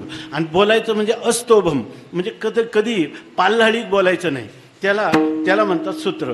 आणि पुन्हा अनवद्यंच, जगात कोणी त्या शास्त्रांनी संतांनी त्या वचनाची निंदा करता कामा नये की हे उत्तम आहे, योग्य आहे, 100% नाही, 101% इदम इत्थम, हे असंच आहे असं म्हणतील त्याला म्हणतात सूत्र. आणि ते सूत्र तुकाराम महाराजांनी या अभंगामध्ये सांगितलं. आणि त्याला म्हणतात बाबा रे, जीवनामध्ये 3 गोष्टी लागतात. त्या 3 गोष्टीमध्ये जीवनात भक्ती असली पाहिजे भगवंताची, जीवनामध्ये वैराग्य असलं पाहिजे आणि जीवनामध्ये आत्मज्ञान संपादन केलं पाहिजे. ही जीवनाची त्रिसूत्री आहे. या अभंगाच्या प्रथम चरणात सांग. भक्ती ते मन वैराग्य तो त्याग,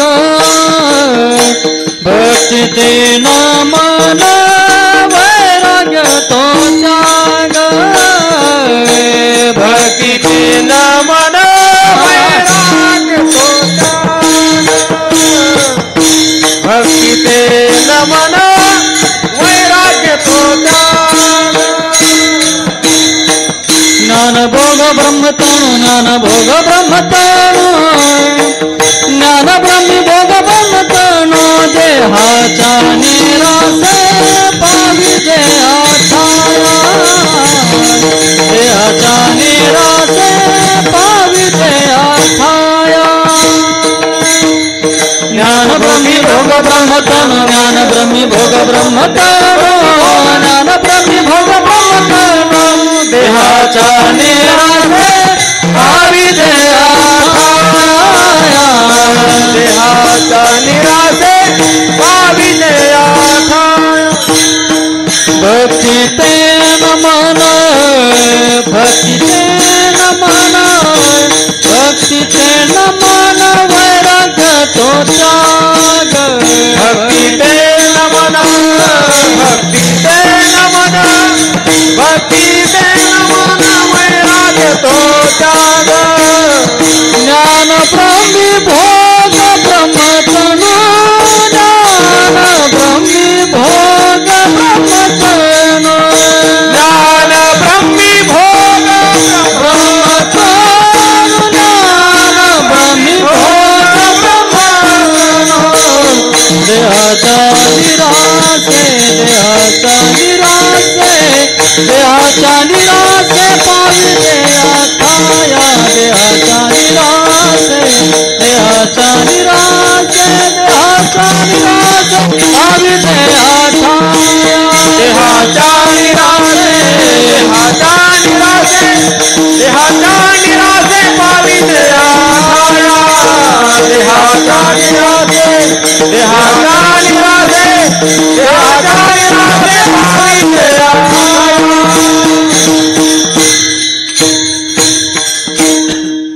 जगद्गुरु तुकोबाराय त्या साधकाला उद्देशून सांगतात. तर यामध्ये ह्या अभंगाचा आता ह्या सूत्राचा विस्तार करायला पाहिजे. आपला वेळ संपलेला आहे. जणू काही याचा अर्थ उपोद्घात म्हणतात त्याला. उपोद्घात म्हणजे आपल्याला जो विषय सांगायचा त्या विषय मनात धरून या ठिकाणी दुसऱ्या पद्धतीनं त्याचं निरूपण. जरी आपण आता अभंगाच्या पदापदाचा चिंतन केलं नाही तरी त्याच्या अभंगाचा सार जो आहे त्याचं आपण चिंतन केलं उपोद्घात रूपाने भूमिका रूपाने. आता जर आपल्याला जेव्हा कधी प्रसंग पडेल तर ह्या अभंगाचंच आपण 1 किंवा 2 वेळा त्याचं चिंतन करण्याचा प्रयत्न करू. देवाने आपल्याला आयुष्य भविष्य दिलं तर आपण पुन्हा या अभंगाचं काहीसं चिंतन करू. याचा सरळ अर्थ असा आहे की तुकाराम महाराज सांगतात त्यांना की बाबा जीवनामध्ये भक्ती पाहिजे. पण भक्ती कशाला म्हणतात? सूत्रात सांगायचं. भक्ती म्हणजे एवढा मोठा ग्रंथ लिहिला नाही. तुकाराम महाराजांनी एका अभंगातल्या एका चरणात 3ही सांगितले. भक्ती म्हणजे नमन, म्हणजे आपल्या अंतकरणामध्ये विनम्रता नम्रतेचा भाव असणं.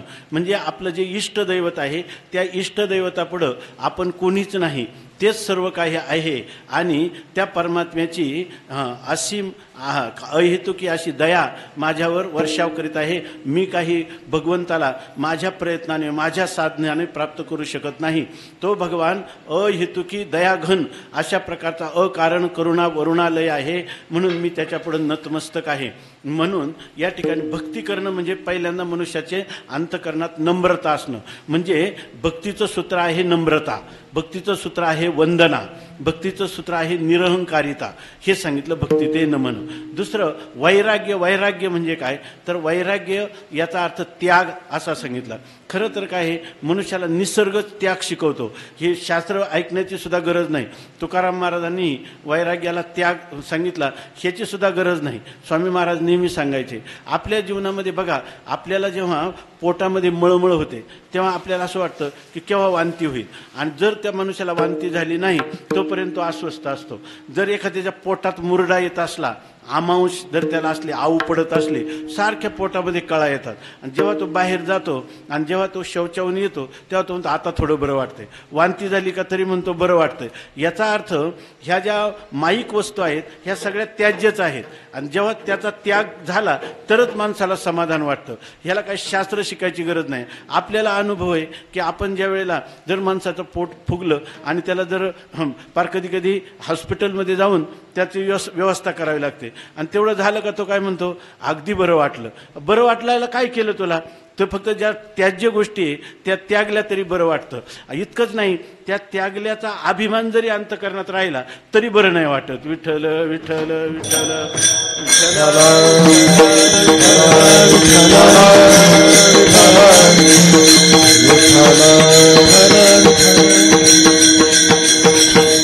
तो त्याग म्हणजे कोणता, राजस त्याग नाही, तामस त्याग नाही. सात्विक त्यागाचं काय स्वरूप सांगतात, कार्यम इत्येव यत्कर्म नियतम क्रियते अर्जुनम संगम त्यक्त्वा फलंचैव सत्यागाः सात्विको मतः. माणसाने एखाद्या कर्मामध्ये दुःख मिळतं, संसारामध्ये फार दुःख आहे म्हणजे कष्ट पडतात, मग बरं आहे आपल्याला मधुकरी आयती मिळते, पाया पडून दक्षिणा मिळते म्हणून जायचं. का बरं तुम्ही आले, अहो तिथं फारच त्रास होता, नांगर धरावा लागत होता, ते सगळं गेलं. हा त्याग नाही झाला. हा त्याग कोणता आहे, राजस त्याग आहे. काय, दुःखमित्येव यत्कर्म काय क्लेश भयात त्यजेत सकृत्वा राजसम त्यागम नैव त्याग फलम लभेत. त्यांनी बाहेरून जरी त्याग केला असला त्या राजसी त्यागाला त्या त्यागाचं वैराग्याचं स्वरूप प्राप्त होत नाही. किंवा नियतम नियतश्य तु संन्यासः कर्मणो नोपपद्यते. आपल्या वाट्याला आलेलं कर्म आहे आणि ते कर्म टाकून दिलं आणि संन्यास घेतला, हे सुद्धा बरोबर नाही. मोहातस्य परित्यागः तामसः परिकीर्तितः. केवळ त्याला मोह आहे, अज्ञान आहे आणि अज्ञानामुळे त्याग केलेला आहे. मला ब्रह्मप्राप्ती व्हावी, माझं कल्याण व्हावं, याचं काही नाही. बाहेर त्या शरीराला पीडा होते किंवा काम, क्रोध, त्रागा, वैताग याच्या भरात त्याग केला, त्याला त्याग म्हणत नाही. तर तो त्याग कसा केला पाहिजे, कर्म जे वेदाने सांगितलं ते करायचं, परंतु त्याच्यामध्ये फलन संगम त्यक्त्वा, त्या कर्माची आसक्ती नाही, कर्तृत्व आसक्ती पण नाही आणि फलासक्ती पण नाही. अशा प्रकारचं देवाला समर्पण करण्याची पुष्प म्हणजे हे माझं कर्म आहे असं म्हणून जर एखादा मनुष्य तर कर्म करील तर त्या ठिकाणी त्याचा जो त्याग आहे तो त्याग कोणता आहे, त्यांनी कर्मफलाचा त्याग केलेला आहे, कर्तृत्वाचा अभिमान टाकलेला आहे आणि ते कर्म परमात्म्याला समर्पण केलेलं आहे. असं जर कर्म असेल तर ते कोणतं आहे, सात्विक कर्म, किंवा त्या त्यागाला कोणता त्याग म्हणतात, सात्विक त्याग म्हणतात. आणि तो त्याग या ठिकाणी तुकाराम महाराज सांगतात वैराग्य तो त्याग. अशा प्रकारचा त्याग हे त्या वैराग्याचं स्वरूप आहे. आणि तिसरी गोष्ट सांगतात ज्ञान. तर ज्ञान ब्रह्मी भोग ब्रह्मतनू. आता याच्या अनेक प्रकारचं चिंतन याच्यात होणं शक्य आहे. आपण यथाशक्ती यथामती कधी प्रसंग आला तर पुन्हा आषाढीपासून त्याचं चिंतन करू. तर याच्यामध्ये ते सांगतात ज्ञान ब्रह्मी भोग. काही लोक म्हणतात याला फार ज्ञान, अहो जेवढे ग्रंथ आहे ना, संस्कृत, प्राकृत, हिंदी सगळे त्याच्या कंठामध्ये, काही पण विचारा. त्याला जर विचारलं तुम्हाला समाधान आहे का, समाधान त्याच्याकडे पावलं एवढे शस्त्र आहे तरी राग द्वेषाने भरलेला आहे. आणि चेहऱ्याकडे पावलं तर फोडिली गोवरी ऐसा दिसे तोंडावरी, त्याचा काही उपयोग नाही. तेव्हा ज्ञान म्हणजे तो फार ज्ञानी, आत्मज्ञानी आणि त्या समाधानी नाही तर त्या तत किम त्याचा काय उपयोग असं म्हणतात. तुकाराम महाराज म्हणतात ज्ञान ब्रह्मी भोग.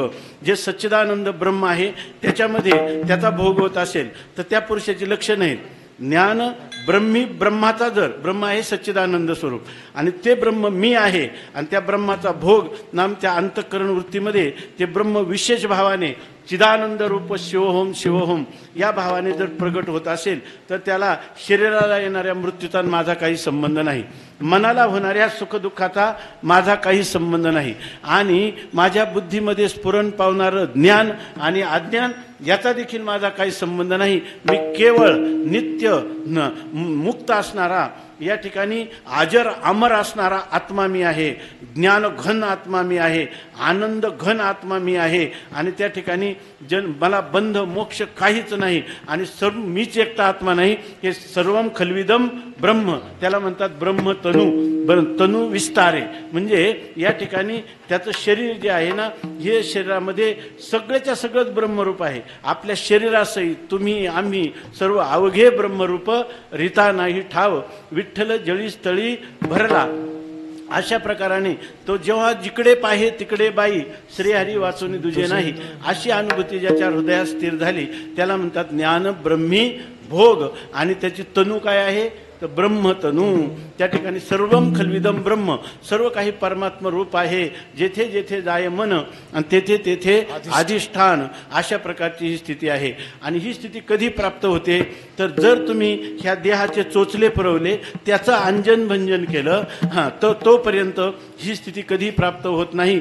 देहाचा जेव्हा तुम्ही निराश कराल, ह्या देहाला स्वप्नाप्रमाणे मिथ्या ठरवाल आणि त्या देहाच्या देहाहून भिन्न मी आत्मा आहे आणि तो आत्मा ब्रह्मरूप आहे, तो सच्चिदानंद घन आहे, असं जेव्हा देहाचा निराश कराल, ह्या पंचकोशाचा, कोणत्या देहाचा, कारण देहाचा, सूक्ष्म देहाचा, स्थूल देहाचा, सगळ्यांचा निराश कराल, तेव्हा या ठिकाणावर तुम्ही याल. आणि त्यावेळेला तुम्हाला हे असं वाटलं पाहिजे, हे शरीर मी नाही आणि शरीर माझं नाही. ही भूमिका जगद्गुरु तुकोबाराय अभंगाच्या द्वितीय चरणात. देहाच्या निरासे पाविजे अघाया, देहाच्या निरासे पाविजे अघाया, देहाच्या निरासे पाविजे अघाया, देहाच्या निरासे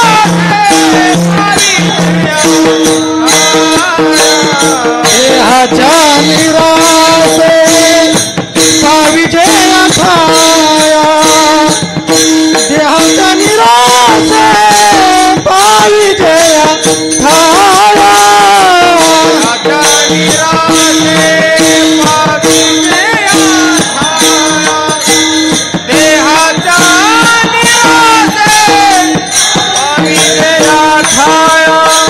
माझी ऐसी काया जवन आहे, माझी ऐसी काया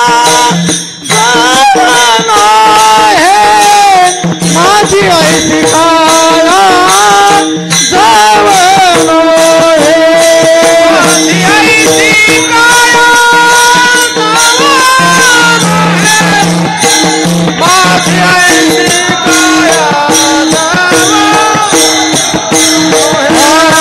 देहाच्या निरासे पाविजे अघाया, देहाच्या निरासे पाविजे अघाया, देहाच्या निरासे पाविजे अघाया, देहाच्या निरासे पाविजे अघाया, देहाच्या निरासे पाविजे अघाया, देहाच्या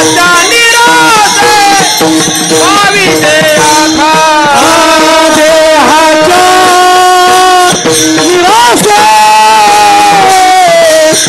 पाविजे देहाच्या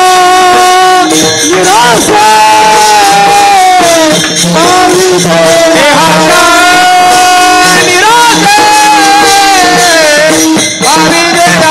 अघाया, देहाच्या निरासे पाविजे अघाया, माझी ऐशी काया जवन होय, माझी ऐशी काया जवन होय, देहाच्या निरासे पाविजे अघाया, देहाच्या निरासे पाविजे ऐसी काया जवानो हे, माझी ऐसी काया जवानो हे, देहाच्या निरासे पाविजे अघाया, देहाच्या निरासे पाविजे अघाया.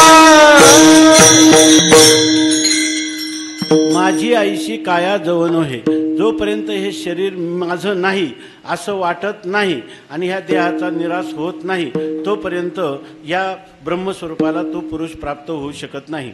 तेव्हा त्या साधकांनी जगद्गुरु तुकोबारायांना विचारलं, तुम्ही सांगितलं का भक्ती, ज्ञान आणि वैराग्य ही तीन पाहिजे, तर याच्यामध्ये समजा आपल्या जीवनामध्ये खूप भक्ती असली आणि ज्ञान आणि वैराग्य नसलं, किंवा भक्ती आणि ज्ञान आहे पण वैराग्य नसलं, भक्ती आणि वैराग्य आहे पण ज्ञान नसलं, ज्ञान आणि वैराग्य आहे पण भक्ती नाही, असं जीवन चालेल का? असं काही पर्याय असला कारण माणसाला नेहमी सोपं असं वाटतं, काहीतरी सोपं कुठंतरी पर्याय निघावा. तर त्यांना विचारलं की तिन्ही पाहिजेतच का? तुकाराम महाराज म्हणजे पाहिजे नाही पाहिजेतच हे अभंगाच्या तृतीय चरणात दृष्टांत देऊन सांग. उदक अग्नी धान्य झाल्या खडे पाक, एका वेळ एक कामान, एका एक विन कामान, एका विन एक कामान. अग्नि धान्य झाल्या खडे पाक, एका वेळ एक कामान, एका वेळ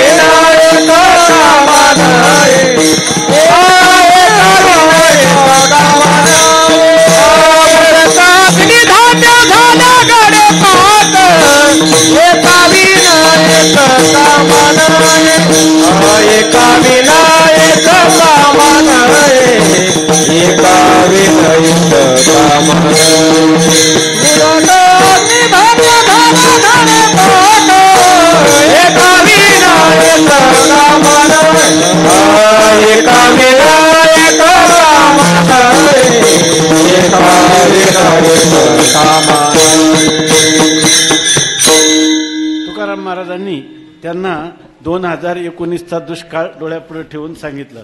एक दुष्काळाने भुकेने पिडलेला मनुष्य, त्याला वाटलं की आपल्या नातेवाईकांच्याकडे जाऊन आपण भोजनाची तृप्तीचा अनुभव करू. गेला तर एका नातेवाईकाकडे गेला, तिथं काही गॅसच नव्हता, धान्य होतं, पाणी होतं. एकाकडे गेला तिथं म्हणजे दुष्काळ तुम्हाला माहीत नाही का, टँकर 3 दिवसात आला नाही, धान्य आहे सगळं, गॅस आहे पण पाणीच नाही. दुसऱ्या ठिकाणी गेला तिथं काय नाही, त्यांना सगळं आहे पण धान्यच नाही. हां, दुसरे 2 आहेत. म्हणजे जर उदक, धान्य आणि अग्नी एवढ्या असतील तरच स्वयंपाक होतो. तसा आपल्या जीवनातली खरी परमार्थाची परिपक्वता तेव्हाच अनुभवाला येते की जेव्हा आपल्या जीवनामध्ये ह्या 3 गोष्टी ज्या आहेत, त्या 3 गोष्टी म्हणजे भक्ती, ज्ञान आणि वैराग्य, हे जेव्हा आपल्या जीवनामध्ये असतील तरच मनुष्याला या ठिकाणी ह्या शांतीचा, सुखाचा, परमात्म्याचा अनुभव येऊ शकतो, एरवी नाही. म्हणून म्हणतात उदक अग्नी धान्य झाल्या घडे पाक, आणि एका विन एक कामाने. तर त्यांनी सांगितलं समजा जर माझ्या जीवनामध्ये हे सगळं आहे की नाही हे कसं कळावं, आहे की नाही. तुकाराम महाराज म्हणले ह्या गोष्टीला मी त्याच्यामध्ये अत्यंत चतुर आहे, देवाच्या अनुग्रहाने मला हे सगळं लक्षात आलंय की लोक जे आहे ना वरवर जरी कसे असले तरी आतमध्ये त्यांचं खरं काय स्वरूप आहे हे मला कळतं. म्हणजे मी काय मानसशास्त्राचा विद्वान आहे म्हणून कळत नाही, देवाची कृपा आहे. हे मला समोर मनुष्य आला की मला याची चाचणी करता येते, हा बडबड करतोय ज्ञान वैराग्याची की हा खरोखर त्याचा अनुभव घेतो हे मला कळतं. असा आत्मविश्वासाने तुकोबाराय अभंगाच्या 4th चरणात तुका म्हणे मज कळते चाचणी, तुका म्हणे मज कळते चाचणी, तुका म्हणे मज कळते चाचणी, तुका म्हणे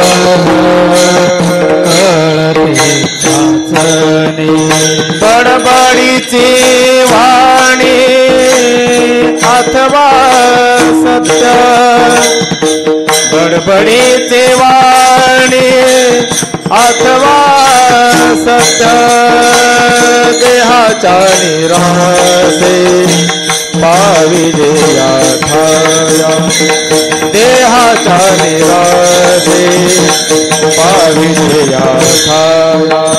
बडबडी सुहाणी अथवा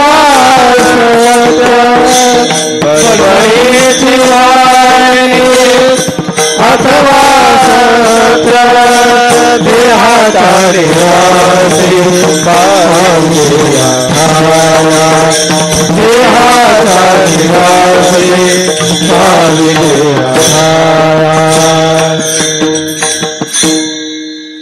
तुकोबाराय म्हणतात तुका म्हणे मज कळते चाचणी, बडबडीची वाणी अथवा सत्य. हे याचं खरं सत्य याला भक्ती ज्ञान आणि वैराग्य प्राप्त झालं की नाही हे मला कळतं. ते जसं म्हणतात ना, दररोज आंघोळ करणाऱ्याचे जे बाल आहेत, केस आहेत, ते तुळतुळीत राहतात आणि चांगलं खाणाऱ्याचे गाल तुळतुळीत म्हणजे राहतात. त्याच्यामुळं स्वामी महाराज नेहमी म्हणायचे, खातीचे गाल आणि नातीचे बाल हे काही सांगावं लागत नाही. तशी ही गोष्ट आहे. तुकाराम महाराजांना त्यांनी विचारलं की ही गोष्ट तुम्हाला कळते, पण आम्हाला कळेल कसे काय, आम्हाला याच्यात कळेल का? ते म्हणे तुम्हाला पण कळेल. कशी कळेल? याच्यातच सांगितलं ना की या ठिकाणी एका विने एक कामाने. आता हे तुमच्या ठिकाणी आहेत की नाही? नम्रता असली तर भक्ती चालू आहे, वैराग्य असलं तर त्याग, ऐके ना, त्याग असलं तर तुम्हाला वैराग्य आहे. सात्विक त्याग आहे का वैराग्यवान आहे? सात्विक त्यागावरून कळतं की हा जे कर्म करतो ते ईश्वरासाठी करतो, वेदाने सांगितलं म्हणून करतो. करताना मी ह्या कर्माचा अभिमान धारण करीत नाही आणि त्याच्यापासून फलाची इच्छा करीत नाही आणि कर्म केल्याशिवाय राहत नाही. हा त्याग असला तर आम्ही त्याला वैराग्यवान म्हणतो. तो गृहस्थी असला तरी तो संन्यासाला लाजवणारा आहे. आणि जर त्याच्या ठिकाणी निरंकारिता असेल, नम्रपणा असेल, तर त्या ठिकाणी त्याच्यात भक्तीची परिपक्वता आलेली आहे. हे अगोदरच आम्ही सांगितलं ना, भक्ती ते नमन, हेच त्याची काय आहे खूण. वैराग्य तो त्याग आणि ज्ञान ब्रह्मी भोग. त्याच्या ठिकाणी नित्य तुका आनंदाचे डोहे, आनंद तरंग अशी अभिव्यक्ती होत असेल. विषय निर्विषय, त्याला धन नाही त्याच्याजवळ, शेती नाही, घर नाही, आणि पाहिला तर राजाच्या वर त्याचं सुख आहे. तुकाराम महाराज म्हणतात, तुका म्हणे आम्ही राजे त्रैलोक्याचे, परी नाही कोणाचे उणे पुरे. काय परी नाही कोणाचे उणे पुरे. आणि आमची स्थिती पाहिली तर काय आहे? परी नाही लंगोटी भक्षावया, परी नाही भाकरी काय बक्षावया, आणि परी नाही लंगोटी नेसावया, अशी आमची स्थिती आहे. तरी तुमचं कसं चाललंय? तर आम्ही राजे त्रैलोक्याचे. असं असलं की समजायचं का ज्ञान ब्रह्मी भोग ब्रह्म. आणि सगळीकडे पाहिलं तर जे जे काही लोक दिसतात सगळे त्याला परमात्म्याची रूप वाटतात.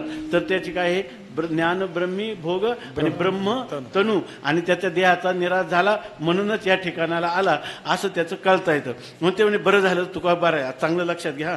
हे आता एवढं बरं झालं तुकाराम महाराज, तुम्ही तर हे जाणतात, पण आम्हाला पण तुम्ही हे लक्ष ना. आता आम्ही कोणी दिसले ना कीर्तनकार प्रवचन मागाल, आम्ही बरोबर शोधून काढणार. तुका म्हणे मज कळते चाचणी, बडबडीची वाणी अथवा सत्य. तुकोबाराय म्हणजे दुसऱ्यांकडे पाहण्यासाठी, दुसऱ्याकडे बोट दाखवण्यासाठी नाही, स्वतःच निरीक्षण कर आणि आत्मपरीक्षण कर, याच्यासाठी सांगितली. विठ्ठल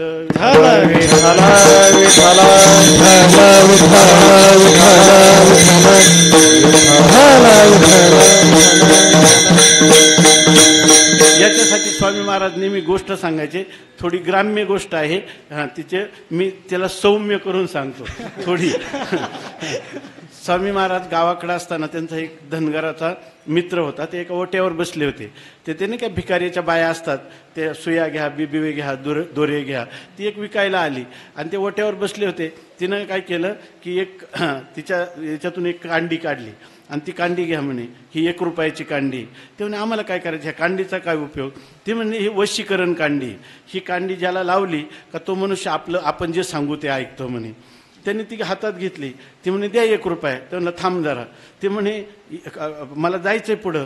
ते म्हणे थांब, ही कांडी त्यांनी तिलाच कांडी लावली. म्हणजे ते म्हणे जर याचं खरं असलं तर मग तुला 1 रुपया दिला, नाही तुझी कांडी घेऊन जा म्हणे. ती म्हणे मुर्दा मलाच कांडी लावतो. विठ्ठल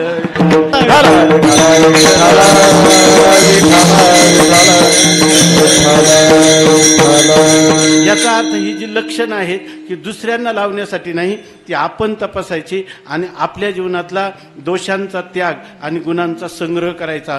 म्हणून तुकाराम महाराज म्हणतात, तुका म्हणे मज कळते चाचणी, बडबडीची वाणी अथवा सत्य. ज्ञान तो विठोबार कुमारी, विठोबार कुमारी, जय विठोबार कुमारी, विठोबार कुमारी, विठोबार कुमारी, विठोबार कुमारी, विठोबार कुमारी, विठोबार कुमारी, विठोबार कुमारी, विठोबार कुमारी, विठोबार कुमारी, विठोबार कुमारी, विठोबार कुमारी, विठोबार कुमारी, विठोबार कुमारी, विठोबार कुमारी, विठोबार कुमारी, विठोबार कुमारी, विठोबार कुमारी, विठोबार कुमारी गोपाल कुमारी गोपाल कुमारी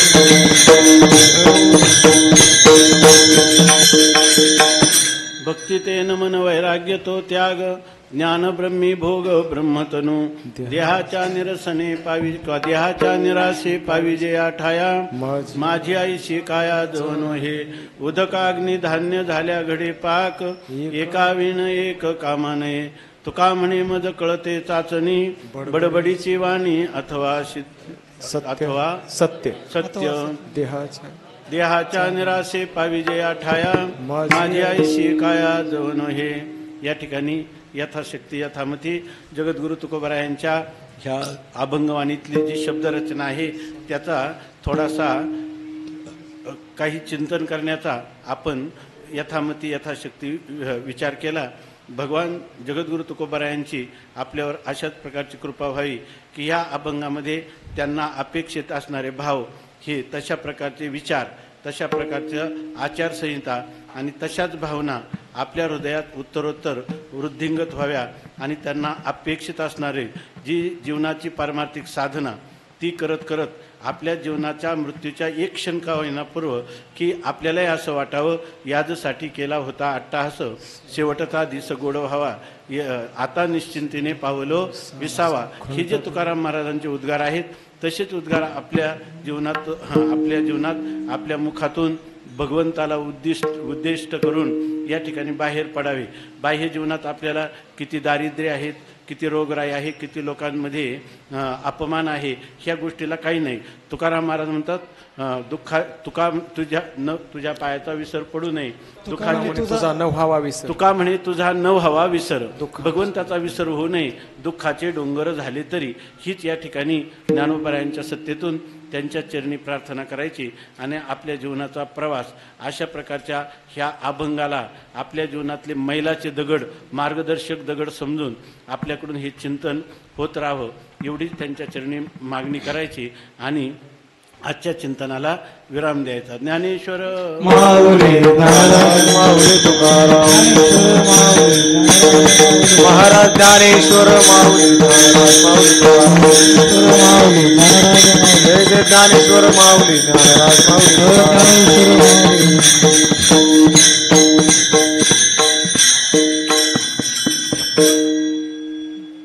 तुका मने मज कळते चाचणे, तुका मने मज कळते चाचणे,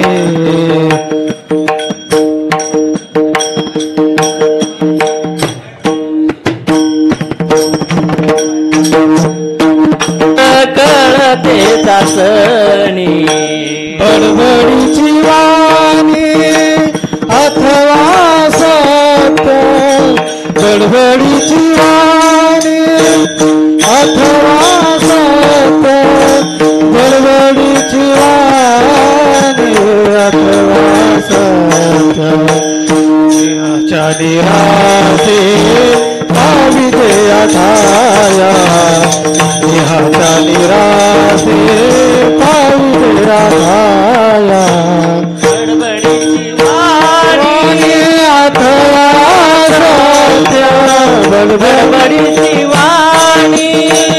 अथवा सत्य, बडबडीची वाणी अथवा सत्य, देहाच्या निरासे पाविजे आठाया, देहाच्या निरासे पाविजे आठाया, माझी अशी काया जवान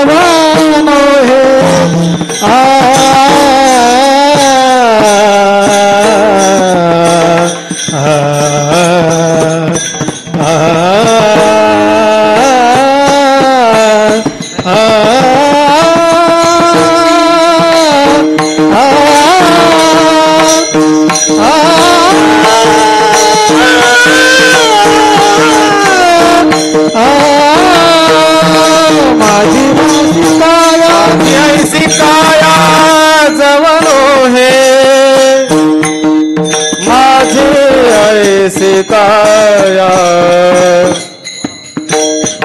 जवळो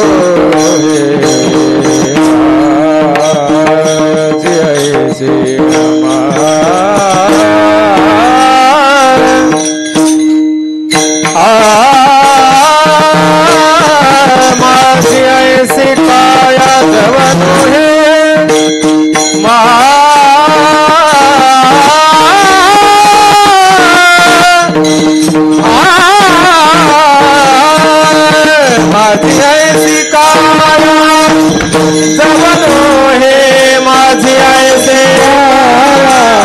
जवनो हे देहाचा निराशे पाविले आशा देहाचा निराशे पाविले